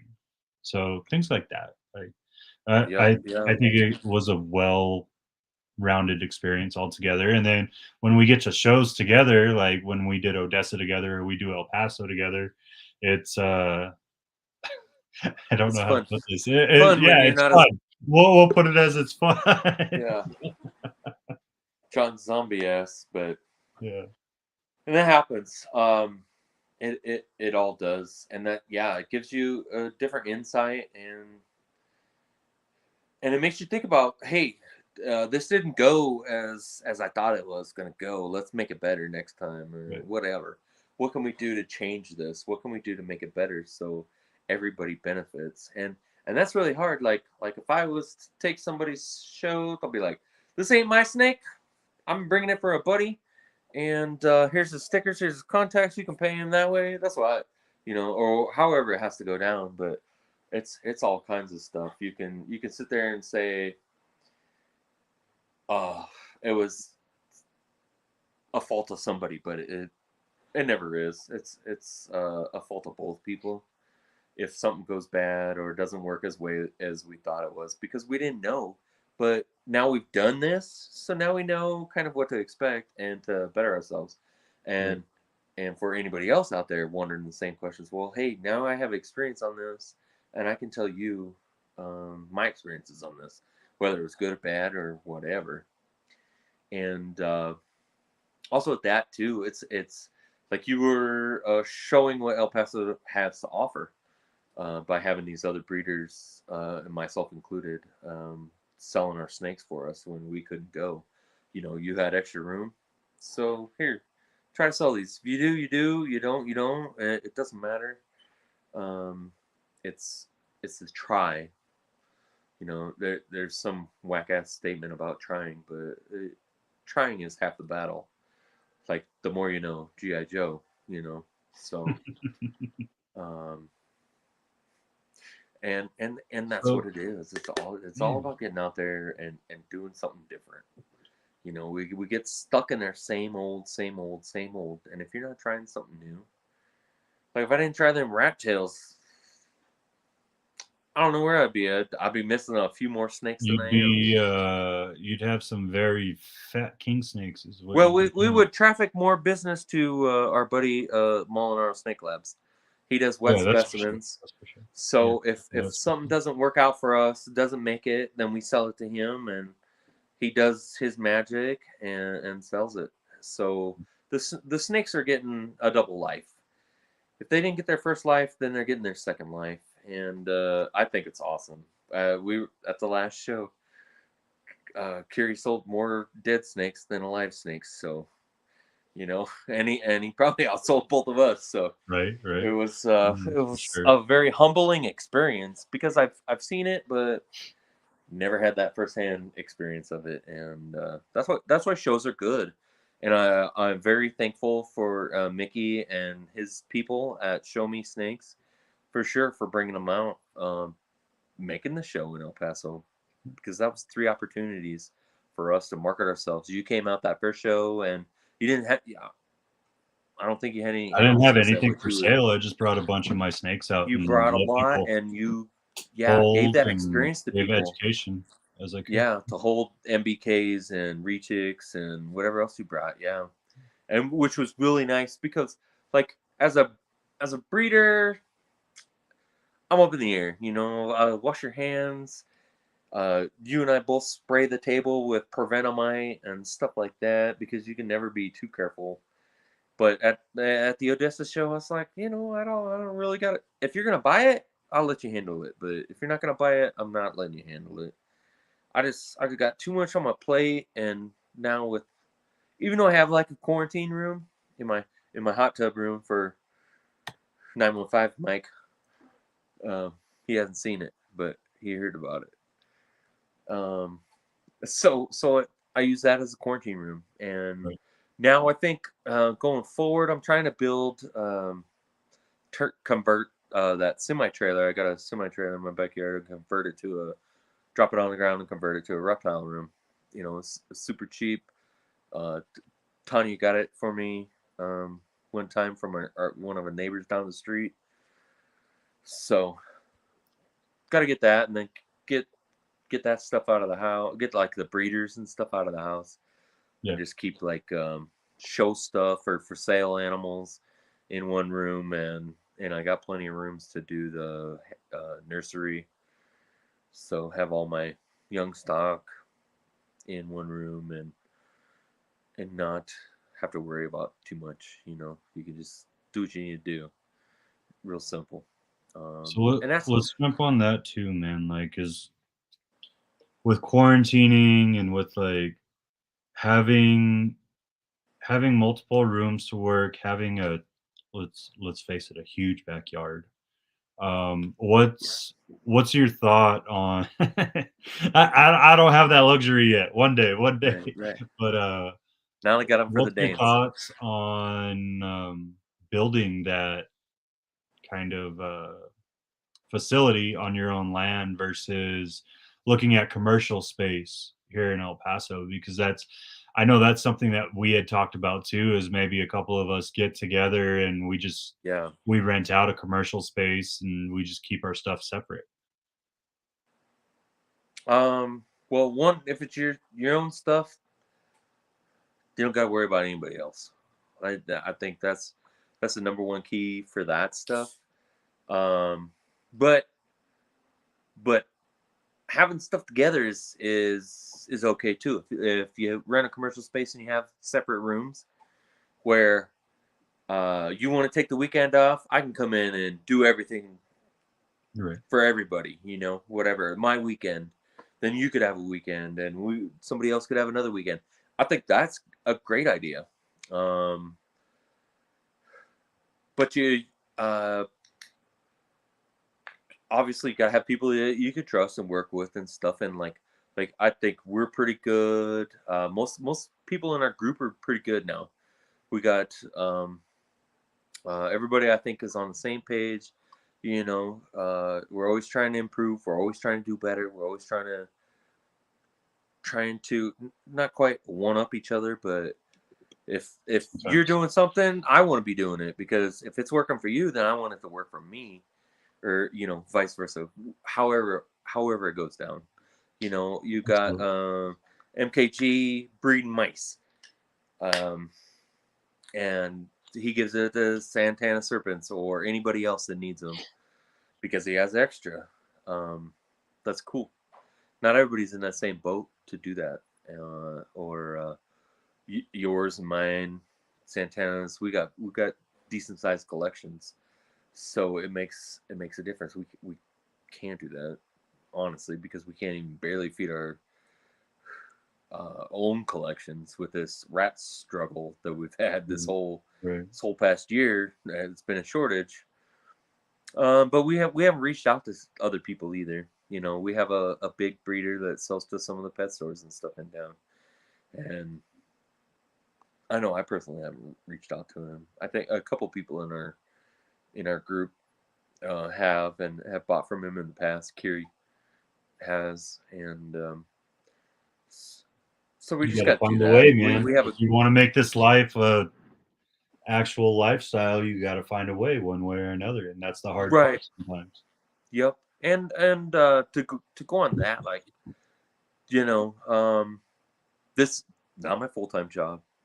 It's just a hobby. It's the snakes pay for themselves and a little bit of beer money if I sell them and I need some beer to drink sometimes. That's what that money goes for. It's not a full-time job. I don't need it. I could quit tomorrow and just be fine. Which is I'm thankful and blessed for that situation. So absolutely. And that's what I would like everybody else to aspire to, you know. Just over 40, retired. I'm making more money now than I was when I was active duty and stuff like that. But I'm a pretty effed up individual at the same time. And sometimes you guys have seen it, but other times you don't see what I have. You know, we were building that rat rack, and both of us were like, "Oh, my back, my neck, my back, my other thing in my." That's what people don't get. They're like, "Wait a second, you don't have that much experience. Why do you have these mentees coming over?" It's like, you don't understand. There's times where my back just don't work. Can't work it sometimes. I'll bet I'm doing better. I've lost like 25 pounds since I've been out now. So awesome, man. And that started. I had a little bit of leave that I took before I finaled out. I took like 80 some days, sold 60 back and stuff like that. And that was a nice little bonus to fund some new projects like that Clown Pie stuff. And it was great. Clown Pied stuff. Yeah, that Clown Pie stuff. Mr. Gundy stopped in and said hi. Yeah, he was one of the first ones to do that. I believe him and TSK, the Snake Keepers, Sutherland's. So man, let's talk about your projects. Like we know you have some really cool stuff over there. We know you have like a variety of species where we could talk morphs all day on multiple species. Yeah. But let's focus in on the ball pythons, man. What projects are you most excited for? What's really got you going right now? Well, I've done double recessives. I've done triple recessives. I haven't made any, but I've made the components for it. But right. Now adding the visual Clown Pied stuff is going to be a game changer for sure. So that takes up my Pied and my Clown and mirrors that together. I have some scaleless stuff I got in from Santana's Serpents. That's how I got into the scaleless stuff, and it's a trip, man. Whether you want to make scaleless snakes or not, there's the pattern changing gene in there, right, that messes some stuff up. So that stuff's hot. I gotta work a little more on that. Then I still have some albino stuff. I still got some single gene, or not single gene. What? I got like 2 single gene snakes. Everything else is double or triple or quad. So that helps. With that, I got into some DG stuff. Nice. I didn't tell you that, so that's something new for you. I'm doing some Xanthic VPI. I used to have Jola a long time ago, and now I wish I had it probably, but oh well. Jolif VPI or no, the Jolif Xanthic. Jolif Xanthic. Yeah. If you look it up on MorphMarket, it's there. It's not very famous. So a lot of It's people really don't nice. remember Joliffe. That's crazy that you brought him up, man. Oh yeah. That was my only real. I don't know where this camera's going. Mentor was like, man, I would just sell it. It's underwork stuff, and I did it. I listened to him, and I made some money and bought some other stuff. That was cool. Nice. Now I kind of wish that I kept it and went with it and did some of the stuff. That one of those rare things is makes you known. I just bought some stuff off of Tony Thomas, the Motley Clown stuff, and Hardwired Exotics. I was telling him, I'm like, I remember selling you guys a PVC tub, like, or a rack.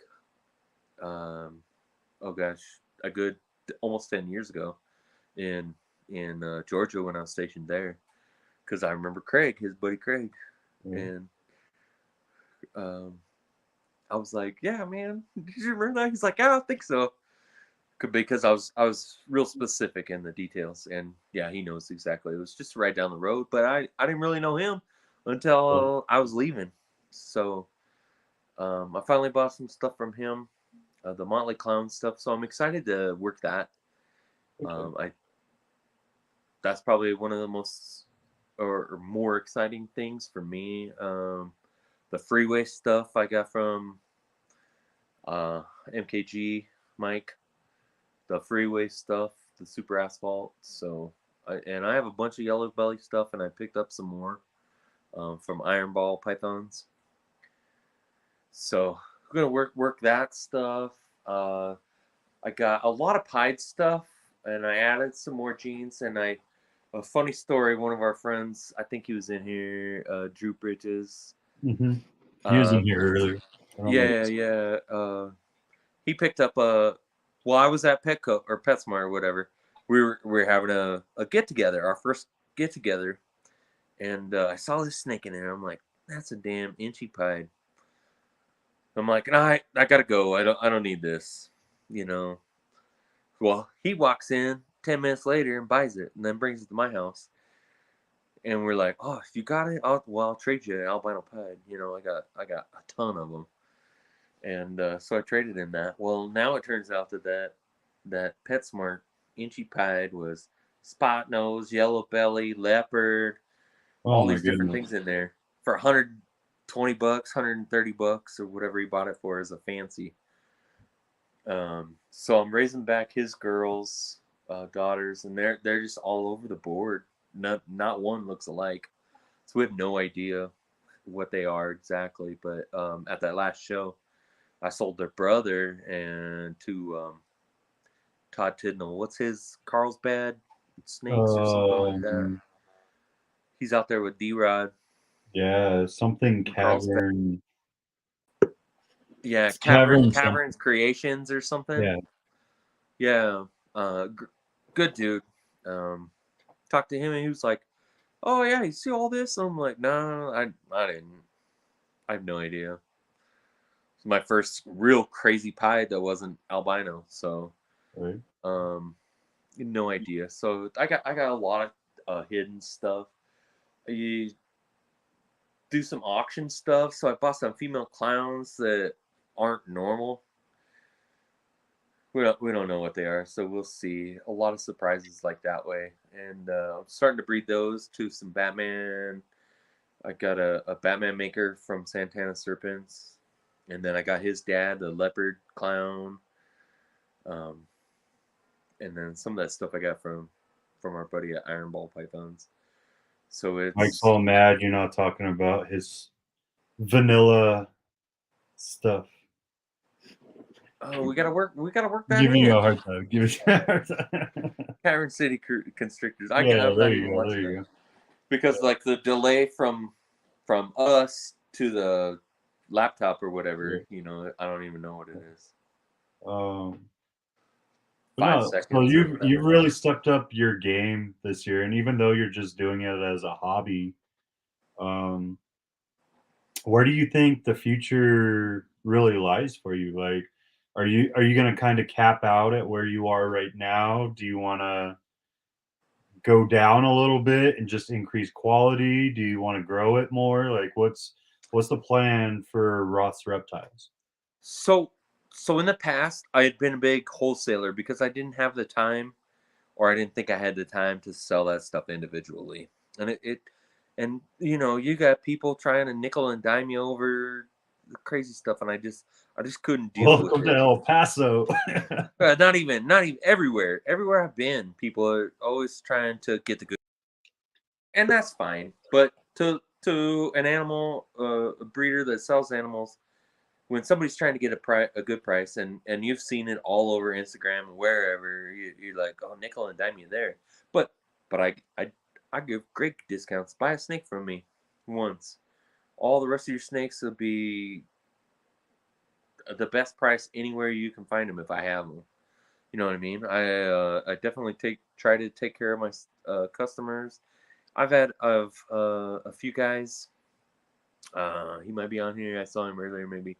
Montalvo's Reptiles, I think it is. Marcos. He was stationed here with us, and we became friends. And then he moved up to Colorado, but dude's bought almost 20 damn snakes from me. So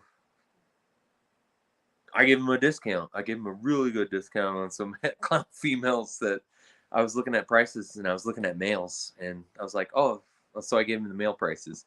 Then I looked them up later. Somebody else was talking about them. I was like, here, this is how much they go for. And I saw the female prices, that search, and I was like, dang. Oh well, I'll get him next time on something else. But well, a local guy. Do you have any of do you have any of those where you're just like, man, I really shouldn't have sold that one. Like that would have made it for me if I hadn't sold that one. Yeah, there's been a few, but not maybe a handful or less. Not really. I'm pretty diligent about keeping what I want to keep and getting rid of the rest. I have no problem, as you know, selling snakes. I'll sell it all day long. I like to beat people's prices, and I like to sell it because it's more of a burden for me to have it and to keep it and maintain it, because I have effed myself over the years by not having enough rats for my females, and that cuts into clutch, size, and productivity. And so I've really learned my lesson with that. And rats with inflation has gone up. Bedding has gone up. I sent you a picture earlier. It went up $1.72 in 2 months. And I'm buying like 6 or 7 of them, bags You don't have to of tell me, bedding. man. You can't do that. Our local brand of rat food, wherever that was at, went up over $10, almost $10 in the last year. So the inflation sucks on all this. Everything's went up. Shipping on everything is doubled. People quoting shipping. I'm like, That's the hard $75 part, to man. San Antonio, and that's 8 hours away. Yeah. It So was something 60 to that Midland. That's 4 hours away. something But I that can used to ship all the call way to me Maine like for $300-400 $106. for pallet shipped is now going to cost me almost $600 shipped if I can even get it for that. Like that's finding the right place in town to get it shipped there.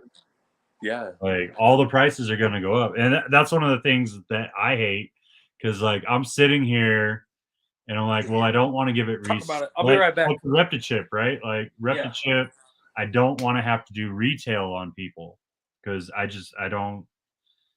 As a distributor, you want to be able to give them a better price. You want to take care of your customer, and it's hard to do that. But I'm seeing some stuff where it's like, well, I'm potentially gonna have to start charging some more, and unfortunately, that's the way of the world right now. And I think as long as you take care of them and you give proper customer service, and you actually give a crap about the customers and not just the bottom dollar, then that shows through. And I try to be supportive of everyone that wants to use the ReptiChip, or everyone that wants to use rat food that I'm getting ready to bring in or anything like that. Like it's it's the way it needs to be. Yeah. I don't think he needed another beer. I think he needed to go empty his tank.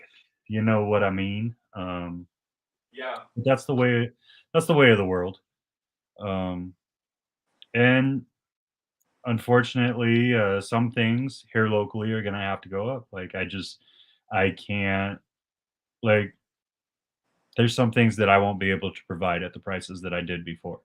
But that doesn't mean that I want to provide them at like a ridiculous rate either. So you kind of have to make do with what you got and figure out where your losses are going to be and where you're going to make up those losses. Like my rat prices have to go up for the few people that I sell to, because they don't get large quantities like you. Like if I could help you more, I would most definitely. Right. Yeah. Because when I I'm don't buying produce rats, I'm enough buying right now. Yeah, 150 or more at a time. Or yeah. I would like to. Sometimes it's only But 30 or 40, but even my customers recently, I was like, hey, I hate to do this to you, but my prices on rats are gonna have to go up. Like the cost of food, the food cost of went up. bedding, everything Man, has that's gone up expensive. so much that essentially what you were paying before for me to give you a discount uh, is making me lose money every week by giving you a rat, and I Yep. can't do that. You can't. Sorry. You can't. Yeah. Can't. Um, so for a long time, Christian's asking a question, so we'll bring it up there. For a long time, you palpated or you just kind of ran with the flow and reading your animals, and now you have an ultrasound. How do you think that's affected your game, and what are you kind of learning from using an ultrasound now? Well, yeah, like Mr. Talk Show said, it'll help him pairing and how often and when to start a lot. So, I mainly bought it to see if females were developing follicles or not, so I could sell them because I have so many things that I don't need. They're not working into the future. Would it be great to keep them around and to make those, let's say, $100 to $400 snakes? Sure, but then you talk about feeding those. But do you So really want to do that? and Like those at the end of those the are the day, females that lay 10 eggs every time because that's what it is. That's the right? But like Murphy's law. at the If you end of have a the female that's day, worth if you're nothing, only she's gonna lay making the the most $100 to $400 snakes, at Yeah. this point, man, I feel like you're wasting your time. Whether you're looking at it as a hobby or as a business, people aren't really buying those well, maybe locally. Like It's we have it's the it's stronghold debatable. locally, but It's like debatable. overall, those paycheck snakes aren't the bread and butter that they used to be for a long time. No, but if well, like Odessa. Odessa. Um, we went out there. I did really well, but I was selling some het clown males for $30. I don't need them. What are they doing? I can't even sell them on Morph Market because nobody wants to pay $100 in shipping for a $50 animal. So does it make any sense for me to keep that stuff? No, it doesn't. When we opened up a market out there, right, and it's new beginners, or people that aren't interested in morphs, but they love the flashy stuff, bananas, ivories, white snakes. They love all that, and Man, all don't that get me stuff started sells on every single bananas. time. I got So I got a what's up? heartache with bananas. Bananas piss me Uh, off. I love Like bananas. everyone looks at them. Everyone looks at Yeah. them. Everyone's like, "Oh, that's one of the prettiest snakes I've ever seen." You know how many shows I got to take a banana to sell it? Well, if you're me, just Just once, but well, this is a business for me, sir. It's not a hobby, so I can't just do the things that you do. um, Make a purple snake for whoever that is. yeah, You're that's tired of Tanya. asking. That's Tanya. Oh. Yeah, working on it. Working on it. We got some good banana stuff coming up. I accidentally purchased two banana pin clowns, so they're both breeding now. So who working that stuff? Um, and thanks to people like Brian Barchek for making those non-purple snakes that thought he was gonna make the Barney ball and stuff. So now we know we have a better direction to go with. Oh my gosh, I just saw one the other day. I think it was Dave Palumbo, and it was pretty purple.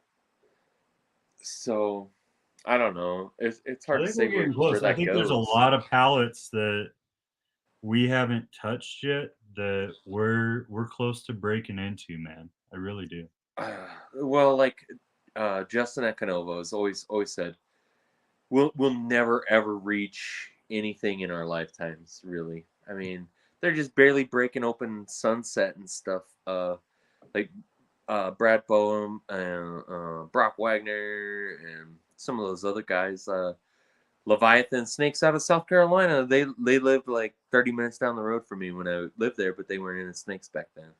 Right. So stuff like that. It's just funny to watch all these people, and they're doing great. Everybody's killing it. I think, unless you're breeding super pastels, then I don't. Just kidding. I have a sounded few, like I a have call a few out. pastel combos. That sounded like not a many, call not out. many, but that's what was funny though, is because when everybody, Miguel, not necessarily him, but all of his people they used to hang out with, they were like, "Oh, pastel." I was like, "Well, it's okay," because I had it, so I thought it was okay. Well, now that I'm in their shoes, now where they're at, or when they were there, is what I should say. I'm like, I don't like pastel in anything really. I mean, it's good in banana and xanthic, stuff like that. Pieds, it's It has great its in. place. But in clowns, DG, no, hell no. it does a I hate lot it with in clowns. DG if you get the right line. They're having to sell it. Now they're selling it in puzzle and DG, and they're selling it. Or well, it depends on what you look at MORPHMARKET. If you put exclude everything, or I mean exclude pastel, it drops it from like 20,000, or let's say it's at 45,000 right now, it'll drop it down to like 5,000. Crazy. I straight avoid people. Like, they can have the exact snake that I need, and once I see pastel in it, like, don't get me wrong, I'm not shitting No, on you yeah, at all. exactly. I'm But not like, really hating on it. I joke about it a lot, but I have enough of it in I my like it. collection. I don't want It's it okay. anymore. Like, I'm It's just trying not. to get it Yeah, it's selectified into overpowering. certain projects, and that's it. Overpowering. Some lines really drown out. I've been fortunate enough to have. I go on looks. If the snake looks good, then I'm gonna buy it. If it don't look good, I don't care if it has 50 genes, blah blah blah, all recessive. If it don't look good, then I'm not gonna buy it, because you're just making ugly snakes. You don't want any turds? What's that? You don't want any brown turds? No, I got some. But I got 8 they balls. cost like I got $8,000 a piece. mahogany. You don't want a brown turd that costs $8,000? No, I got something close to that. So no, I'm good. I'm good. But yeah, so I rip on you guys, give you a bunch of crap, and that's because I've been in the army so long that I give a crap to everybody. If you can't take it, then I don't know. I'm sorry. The lack of masculinity in our country is nosediving quickly. But that's what I like. Our group, we're mostly veterans, so we give each other a bunch of crap, and you and I especially, we go back and forth a lot. We had to tone it down. Man, if they saw half of because our we were making private some chat, people uncomfortable with how much yeah, if crap they we were saw giving each half other. our private chats, they probably wouldn't even be our Fight. friends anymore. Right? Yeah. Be like, these guys, they think we're always at each other's necks. But I think it's funny. Like, it's calmed down a lot since my drinking days have gone down. But Yeah, we a still little get bit. that I way every noticed. now I've and then. noticed. Huh? But it's all good. Yeah, we're trying to do better for ourselves. So, not drinking as much. I'm definitely not drinking as much, and that's and not eating as much fast food and stuff. And then with Tanya, we've been juicing a lot and eating, trying to eat healthier. And so it's helped me. Like I said, I've dropped over 25 pounds in the last 4 months. Like solid. So that's really good. Yeah, bro. I'm happy for you. So with over 20 years experience and multiple practices, what's something that you would want to tell someone just coming into the industry? Like, what advice would you give to someone just coming in now? Get your knowledge from a lot of avenues, whether it be books, the internet, person to person, face to face, whatever you want to call it. Try to get it from as many people as you can, because the way you do things is not the way I do things. The way anybody else does things is not the way everybody does it. So the more exposure you have to different avenues is better, because like all the big guys, I don't know everything. I know a lot, but I don't know everything. There's always, and that's where I find myself with the rats, with the what the hell else I learned. That rat tail though, man, that is bottom dollar. I want to say that was a 1-inch piece of rat tail and feed it to your. It's either Bob Vu or Josh Jackie, I want to say. Probably Bob. I watch a lot of Bob's stuff, and anything and everything I can, I watch a Bob. Garrick DeMeyer is a good one. Obviously, Canova. I love Dave Palumbo too. I watched all your videos, and that's why I said it might have been from one of yours that I learned the rat tail from. I'm not sure. It all kind of blends together, but yeah, like that. Like most of us have been trying to watch you to help you grow. Because once you make it, then you can help the rest of us make it, and that's what we've been doing here.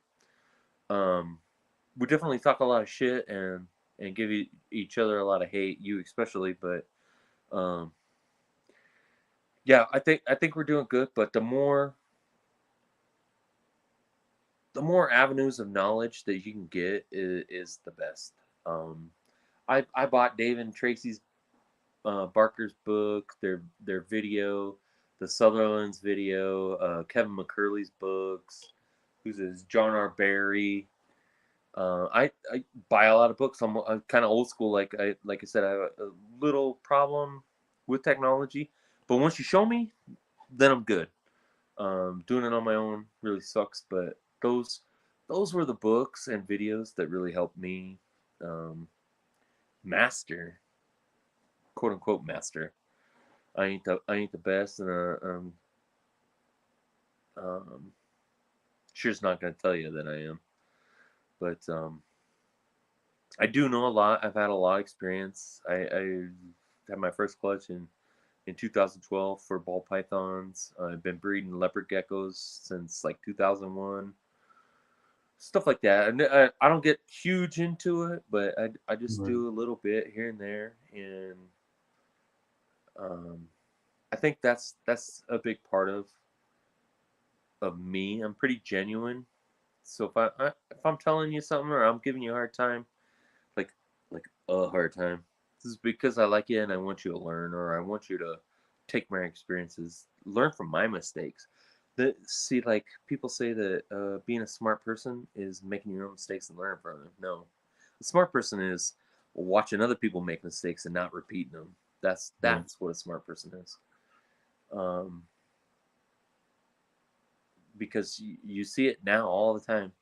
All these people online putting their business out online. Sometimes, man, like doing the same stuff that everybody else is making the same mistakes. Why are you doing that?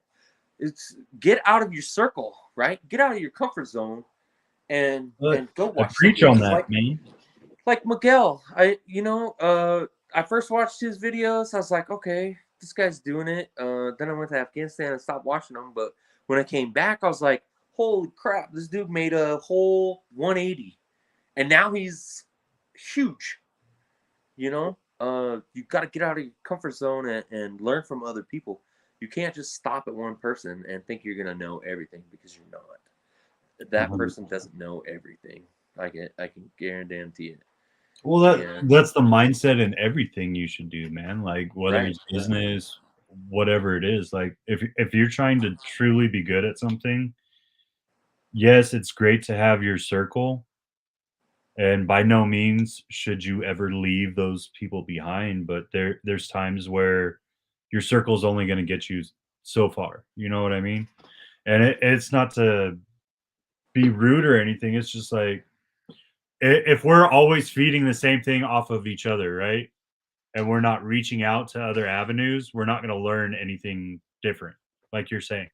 right, So yeah, we gotta reach out to those other people. You gotta collaborate with other people. You gotta freaking like you gotta pull in knowledge anywhere you can, and that's how business works. Like you think these multi-billion-dollar industries grew that way by working with one set of people? It's not how it works, man. Like you have to be a social butterfly, and that's probably one of the hardest things as veterans, because we like to kind of sit in our enclosed safe bubbles, so to speak, and it takes a lot to get us out of it sometimes. But I think when we have a group of us, we do a lot better because we're just ourselves. You're always having a good time either way, so it doesn't matter. Mike freaking talks up a storm. You know, the funny thing about Mike, and we'll have him on eventually, is the one time I ever saw him get quiet was at the show.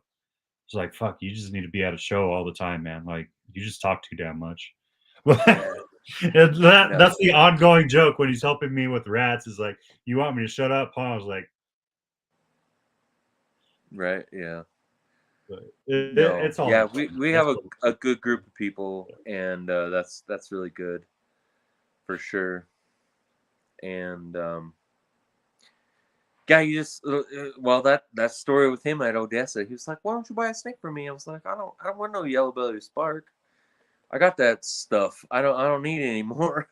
But I didn't know that they were het VPI, and I work with VPI. So after I found that out, obviously I bought one from him. Because why not? I You got should charge you VPI, like and $200 more. that's a couple No, I'm genes that just I don't playing. have in VPI, right? Well, that's all I was like. Why are you trying to sell a yellow belly or a spark for $250 or whatever it was? It's like, hell no. I think I can get one off of MORPHMARKET for like 170 shipped. So, but yeah. So after I realized that, and I went to his house and was talking to him and stuff, and he was like, "Yeah, they're het VPI." I was like, "Okay, well, I take back everything I said. I apologize. Here's my money. Give me a snake." But then it was like, well, I think that's everybody. But I forgot I had bought a pied male from you. Everything was locking up, and I needed that extra pied male. And then he got a little butthurt when I sold him after I was done. I'm like, man, I don't need it. He did what he needed to do, and that was it. Hey, it's sentimental for me, man. It's sentimental. I had Right, held on to and so that's many something of those else. for so long that I'm not gonna lie. That first group of going through and realizing I didn't have enough space for everything, and that I was gonna have to get rid of some stuff that I had held on to for a long time, freaking hurt, because my wife was like, "Well, I named that or this or that," and I was like, "Well, it doesn't fit into what I'm doing anymore. I'm sorry. Like, if you want it as a pet, go get a tank, get it set up in our room, but it's not gonna be in the snake room." Yeah. And so we had to make cuts, and it took us a long time to decide what was gonna stay and what was gonna go, man. Right.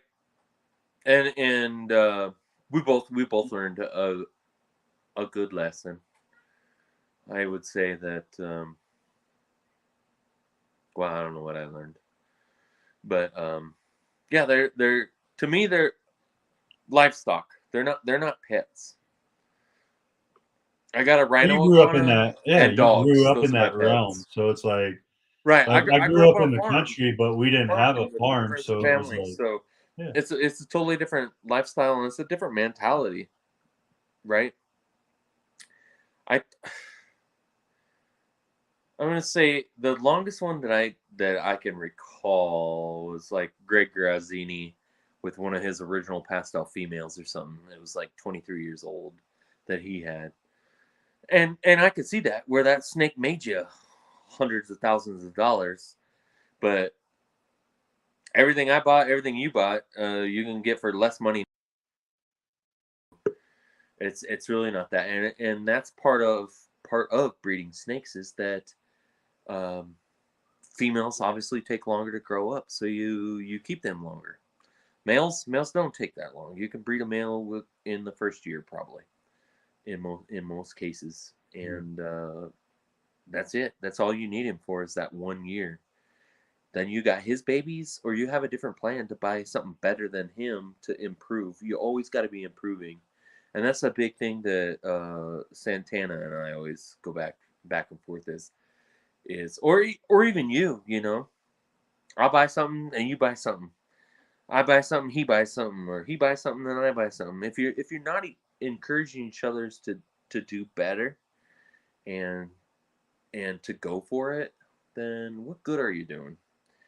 Um, you bought that Monarch or the Het Monarch Wookie something, you know, and then what I do like 2 days later, I bought that pied clown. I had no idea that I was going to do that until I got that uh, breeder female that was Het Clown Het Pied. I'm like, damn, I need a male to go with her, see what I can do, you know. But we're always doing that, and that little bit of rivalry, I think, really gets everybody to go for the next level. And I don't mean taking out a bunch of debt and going in. I did that, and it's not cool to do it that way. Pay for it in cash. That's the best way to do it. If you can't, then maybe you shouldn't be doing it. Even though anybody can get a credit card and credit for whatever these days, there's this meme or the commercial or whatever. I posted it in our group about get a home loan or get a loan, and it has the ball python running through it. You know, it was something funny because we don't need to do that, but we've all been there and done that, and some people make a hell of a killing off of that and can do that. Other people don't, and then they got to pay them interest rates back, and that really sucks. And especially with inflation, it's even worse. 100%, man. So with all the time, man, with all that we've done, I look forward to seeing you stepped up your game big this year, sir. I look forward to seeing what happens over the next couple years with you. Yeah, and likewise with you. That's what I was like. Is you're working different projects than me. We like GHI clown stuff. I think that's one common thing that we have, and I'll be putting a lot into that. Those kind of the dark morph clowns. I'm really into the dark morph, and then I got the light morph pieds and stuff. So just trying to throw it up and try to catch up with some of these guys. You know, they say you can't catch up, but if you make a lot of investments, I already know how it goes. So it's not like I don't know. My sister texted me. She said, "Who is my customers?" So a lot of new people and other breeders, but mostly new people getting into the hobby or pet owners. They definitely take up the lower price snakes, which is fine. And we've been talking about that too, right. Like where you want to get away from making those. If you're gonna make something het, make it have a morph. Well, you're still normal het clown male. Yeah. You know, and one of the things though is like you're still gonna produce those low price right, animals. Make them worth a little more money. Yeah. You know, don't make a normal het clown. Make a lesser het clown. or a pinstripe het clown. I love pinstripe. Pinstripe's my game. You like it, so that's what we have a lot of stuff in common, and that's why we get along. You know, people don't see our story; they see what we publicly put out there. They see us ragging on each other constantly. Yeah. Like John, oh, I never got my USARK shirt. So that was a big thing there for a couple. It was funny, man. A couple weeks, funny. but yeah, stuff like that. Now you got it. So, and yeah, we can always do better, for sure. But we gotta make smart decisions as a whole, as a whole hobby, right? Some of the stuff you see people yellow belly clown to yellow belly something heck clown. Why are we doing this? Let's not do this. We know that yellow belly and yellow belly make ivories. Yeah, you can sell white snakes all day long, but does it help anybody? No, it doesn't. And just like some of the pastel and super pastel, it just kills me is how much people are trying to do this. But I get a lot of them are noobs, you know, and they're breeding a normal to a banana and making 50% and 50%. It's just really frustrating. And so sometimes I see like 2 or 3 of them posts. I'm like, kills my whole mood for the day. I'm done with whatever. Social media is over after that. I just completely stop. I'm like, I wish Instagram had a thumbs down button. People though, man. Like Facebook. Yeah. I think that comes down to the people that are mentoring though. Like, just be a better mentor. Yeah. Be Do like, they have a hey, this has mentor? been Probably done not. 100 times. Why don't you try something different? Right. Like, I understand if you want a certain genetic. Like, I don't like the white snakes, but my wife really wanted a blue-eyed Lucy, so I made the blue-eyed Lucy for her. After that, I have no interest in making white snakes again.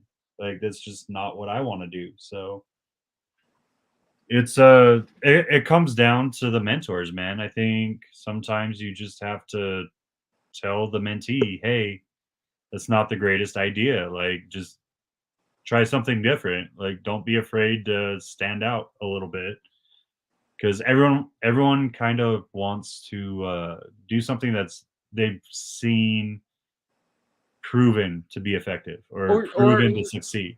Yeah, it's their first time too, and like you said, people get their pet snake and then they want to breed it. I see that a lot down here in wherever we're at, El Paso, and people are like, "Oh, my male Great Dane wants a female." That's my worst Spanish accent, but no, don't do that, because nobody buys them. If you want one, I got a bunch. Anybody out there around the surrounding areas? You better be ready to feed them. Jesus. But I don't know who Mr. Talk Show is, but that's Mike. Oh, okay. I figured it was. That's Mike. The freaking. I love my Dane, man. I love Kudaluna, but jeez. Yeah, she's great. That girl goes through more food than my whole family combined a week. Well, I was telling you or telling somebody, she's the biggest female that I've produced. And then Iron Balls Keeks, his male is huge. I don't even think monstrous, I've ever seen dude. That boy's ears come up to my freaking chest. Yeah, I was a big. I'm like 6'1", and that's a big ass dog. I was like, well, that all worked out. I really wish they weren't the same bloodline. Yeah, really well, like I told you, it's really hard down here. It's not even miserable. Like to sell them down here. I just even I got bit, man. Like I got bit by the Great Dane bug. I want more, but I also know right now is not the time. Never is the time for those. But we've had all kinds of issues, but law enforcement issues and stuff like that with them. We just couldn't keep them in. All kinds of stuff. I had one got smoked right out in front of the house. It got out, dug out, got smoked right in front of the house. Then they backed up. as I was loading him up in the back of my truck because I couldn't carry him because he weighed so much. They were like, "Is it dead?" I was like, "Don't you see me lifting his dead ass up in the truck?" And then they just peeled out and hauled balls. And I didn't see him for a couple of years, and then I saw that truck again. It was a big F-250 lifted, not a quad cab, but an extended cab, blue and silver. I remembered it. I saw him. I was like, whatever. But yeah, I don't recommend breeding dogs. Really, there's so many. Unless it's like a pet type where a lot of people like them and can keep them. Great big dogs are hard to keep. You know, when you're getting They like to dig. They piles like of to jump. shit They like the to do size of stuff. a 2-liter bottle and stuff. Yeah, it's a hot mess. They like to I love them. Oh yeah. I got some cool ones. But yeah, I think the ball pythons, you just gotta be smart about it. Don't be making them like a lot of people say. Don't be making them little ones unless you have an avenue to sell them, or lower price stuff, I should say. And always try to make, if your worst thing is like a GHI yellow belly het clown, then that should be your worst thing. That's You know okay. what I mean? Yeah. Because those sell. Those sell. They'll sell every day. You go on Morph Market and look at it. You delete that pastel morph out of there and see how many are out there, because I won't buy anything anymore after today. Let's say that. I'm gonna sell him something with pastel just so he has to eat those fucking words. No. No. I bought some yellow belly stuff that had some pastel in it. Yeah. But yellow belly freeway or pastel freeways are still awesome. And they're not selling below 400, so that's a good one. Yeah, I got a lot of interesting projects with the ultrasound. We'll be able to pinpoint that stuff, and like I already got 2 females. They're building follicles, but I don't need them, so they're for sale. You know, one selling or got 20 millimeter follicles. The other one had 10. Another one had like 10 millimeter follicles inside of her. You know, a 3 gene female, but she's not het for anything, recessive. So I put her the right thing. You do the right thing. I really can't justify keeping them anymore because I got so much, and you know, like we all wanna be better. So I gotta move them on. And Right. that's what you have to be. You have to be diligent about it because everything's went up. You know, we're just talking about bedding went up $2 in 2 months. The rat prices went up $10 and rodent food went up $10, except for like the stuff on Chewy, and that's the best we can get so far. So if anybody out there knows a good place where we can get pallets of food, we need it, because you got several hundred, I got several hundred. Santana and Kiri, everybody's breeding them, but we just don't have enough rats for us, and you can't afford to feed them that expensive stuff. I mean, real expensive. Anything over, let's say, I'm paying $28 a bag from Chewy right now, so anything over that is just not really profitable. No, I feel you, bro. I don't know how these guys that are buying rats and rodents, how they're doing it, but it's been It's tough. the struggle and not giving up. You know, we talked before. If you want to make it happen, you're gonna make it happen, and sometimes you got to suck it up. For sure. Let me give some shout outs real quick. Yeah. I know some of these guys have been in the room. What's that? Go ahead, do your thing. Okay. Yeah. Big shout out, obviously, to Tanya, my lady, for everything that she's done. Pedro at Santana Serpents, for all the different clown projects, Batman and Scaleless stuff. Mike at MKG for the Super Asphalts. Christian, Texas Kid Reptiles, for everything that he's done. support and all that. Keeks at Iron Balls, Mike and Rosie at 915, Eric and Ashley at Borderland Morphs. Mike and Rosie back at 915 for the het exanthic female. Vanilla and Spark or something. So some new, Michael Voorhees. Met him up at Odessa. Cool dude. For sure. Richard and John, our rat guys. Cross City up there in Las Cruces. They've always been good to me. Michael and Lindsay are good people. Yeah, Mike and Lindsay. And they're wanting to have a show up there possibly. So I told Lindsay, I said I'm all behind it. Kiri and Stevia at Molinaro Snake Labs. I sold a rat rack when I first moved here. I had some, and they bought one, and we've been acquaintances, friends, whatever you want to call them, ever since. Great people. RMP Royals in Las Cruces for snakes. I bought some clown stuff off of him. Pat up at Lovelock Reptiles up in Las Cruces. We have a lot of breeders in the area. Mm-hmm. He's working out his ball pythons to get into Green tree pythons, not boas, right? Yeah. One of them green snakes. So he's getting into that stuff. Definitely Ryan and Erica at VivTech. I've known Ryan for a good 13 years now.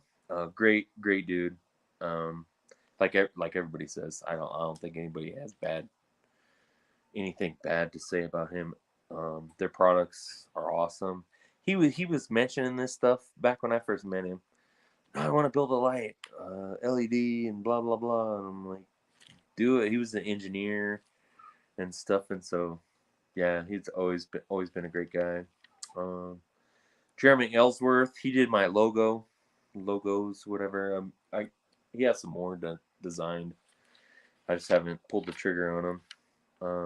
And all my family and stuff and friends that have supported me and did everything over the years, whether it be taking care of snakes, playing with snakes, just saying all them positive things that you need in life. That's been the big thing. I've always had good family support, and I think that made a big difference in everything. Like I said, 100%. My dad, he don't like snakes, but he was over there throwing snakes in bins and moving stuff, and it's like, oh, that gives me the heebie-jeebies. Like, they're fine, they're not gonna hurt you.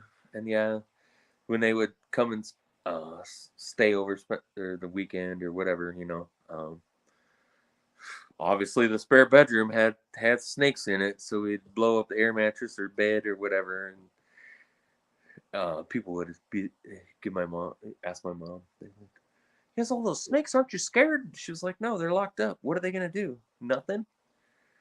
And that's most generally what most of these reptiles do is nothing. They don't do nothing much. I don't the stigmatism for them is insane.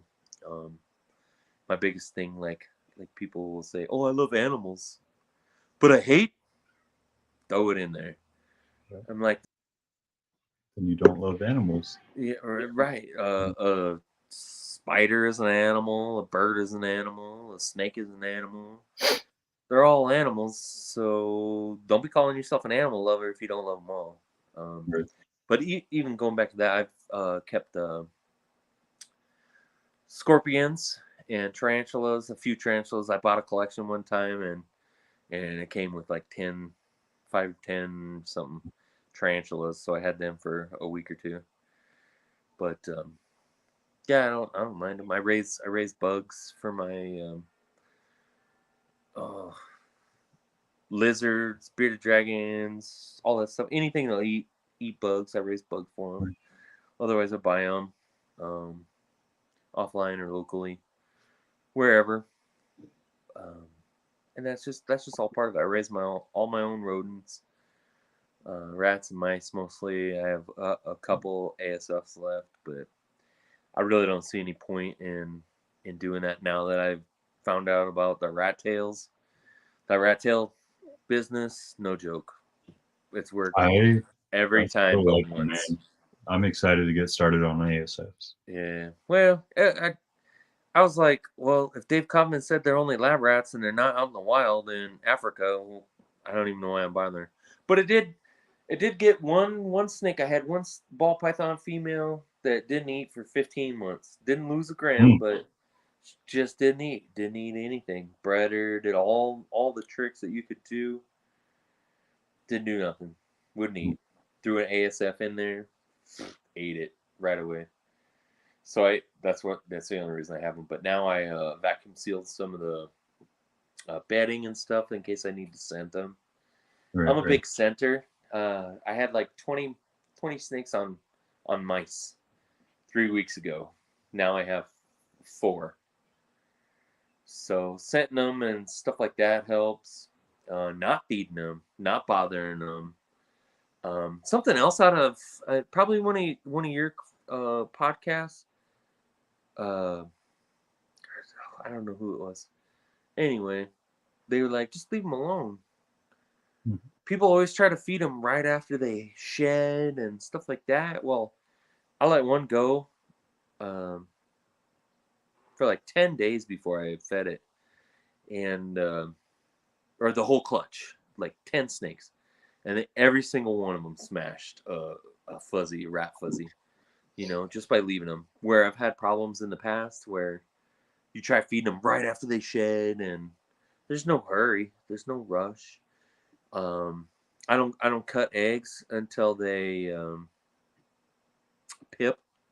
I stopped cutting eggs because I killed another albino clown and stuff from cutting them too early. All the rest of the clutch was out, but I cut that one egg when it wasn't ready, and it died a couple weeks later. Stuff like that. So I don't cut unless they've already pipped. I feel you, man. And it's a sensitive if they go past day 60, then yeah, I'll cut them. Yeah. But most of the time they all come out without even cutting them. So I have an old refrigerator that I use for an incubator, and sometimes, the way you stack them in there and the way it circulates, you'll have some that hatch a lot faster than the others, which shouldn't happen with the circulation, but those closer to the heat tape usually hatch faster. And so one time I had a whole clutch hatched out, shed out before I pulled them. I was like, okay, this one was easy, but yeah, man, there's just so much to learn. Even after all these years of doing it and watching YouTube and all this stuff, I don't know everything. Right. Sometimes there's good stuff out there, and sometimes there's just garbage. I just shake my head when people say stuff. I'm just like, no, it doesn't work. Maybe it freak accidentally worked for you, but I've never heard anybody else but you say that or something. There's all kinds of tricks and trades. Right. No, I feel you, bro. So for all of those that are ready, here we go. This guy's freaking internet, man. You popped in and out again. For all of those that are ready to buy their next snake, where do we get a hold of you? For me, the biggest thing is give me a like and a follow on MORPHMARKET. I'm on there, but yeah, like the weather's getting bad, so I'll just pull everything for a while, maybe, or whatever. Instagram, I have some things on there, but that's the easy way to get a hold of me. The Facebook wouldn't let me change my name completely, so as you know, it's like 3 words, and Roths Reptiles, which is stupid. Just like all social media, I believe, deep down. Those are Roths Reptiles at yahoo.com is my email. My phone number's on there on MORPHMARKET. So any of those are good avenues. Block instead of. No, you blocked me? I know you did. You haters. No, I literally just followed you on MORPHMARKET. I said I should have hit block. Okay, all right. Yeah. Let's All just right. say, don't let me hear that. Yeah. You know, I'll do 10 times worse. I know you will. Oh, But man. yeah, All right, man, brother. it's Well, been I good. appreciate it. Yeah, I hope you A enjoyed good it. talk. We'll have to do this again for sure because there's just so much you can't even talk about half of it. For sure. It's hard. So now that you've been in this seat, because you've critiqued a lot of my episodes, and that's helped me grow immensely. Yeah, I it sure appreciate has. it, but it's a lot different once I you're in the other seat. You've grown this whole last year that I've known you, and I started. You know, I say what I like. If you do that, that's your choice. But Right. I think I'm an average in the hobby, in the community, and most people just want nuts and bolts. That's it. They want what you got to offer, or what about you. I think some of the other podcasts, or even sometimes um, things that you do, you know, you tell stories and stuff. And obviously, if this is my first time, so being aired, busted my cherry on this. You're And I hope welcome. I get a lot more shout outs or whatchamacallits. But yeah, I think that there's so much to be offered, and sometimes we don't even talk about that stuff on some of these podcasts. Absolutely. You just skip over so much that's important to the hobby. You know, some of these guys are people. Some of these people get on rants about a person for wearing pins in their hats or whatever. You know, and it's just We're not going there. We're not going why we doing stuff like there. this? Yeah, Let's build the hobby. Let's make everybody better, and they most of the time do a good job. Um, you know, and I think the little bit about the shit talking and stuff like that. To me, it helps somebody grow, because I always say, you know, I'm just messing with you. I'm just joking with you. I want you to do better. And we had that discussion today or yesterday, with our family. You know, the way I come across to people can be overbearing. The way you come across to people can be overbearing. Because we've been in the military, and this is a Veterans Day, and we're both veterans. I think everybody needs to stop and look, or stop and listen. You know, just because I say something today doesn't mean that's what I'm gonna say tomorrow. Hopefully, I bettered myself over the night, or you know, from the last time I said something. And I think that's very important, that we better ourselves every day, or something. Try to do something better. Okay. Well, brother, I appreciate you. I'm gonna go ahead and wrap this up. Yeah. Give me just a second, and I'll come see you in the back. No problem. It's been fun. Thank you to everybody that tuned in. Appreciate all that, for sure. Appreciate you having me on. I know you were probably really scared about what I was gonna say. Nah, Everybody's like, "Oh, I don't care. say it." I don't care. I I'll don't see got you in a nothing to second, say, brother. really. I'll Nothing see but you in a good second. things. Nothing but good things, man. Yeah. We all need to carry that positivity over, and a lot of your people that you have on, I think, carry that positivity, and that's what we need overall. Like like all these the bigger guys, you know, they have their moments where they're like, you know, 99% of the time they're positive and good for the hobby, and then they have that one day where they're busted. You know, they've had as much crap as they can take, and it wears on a person.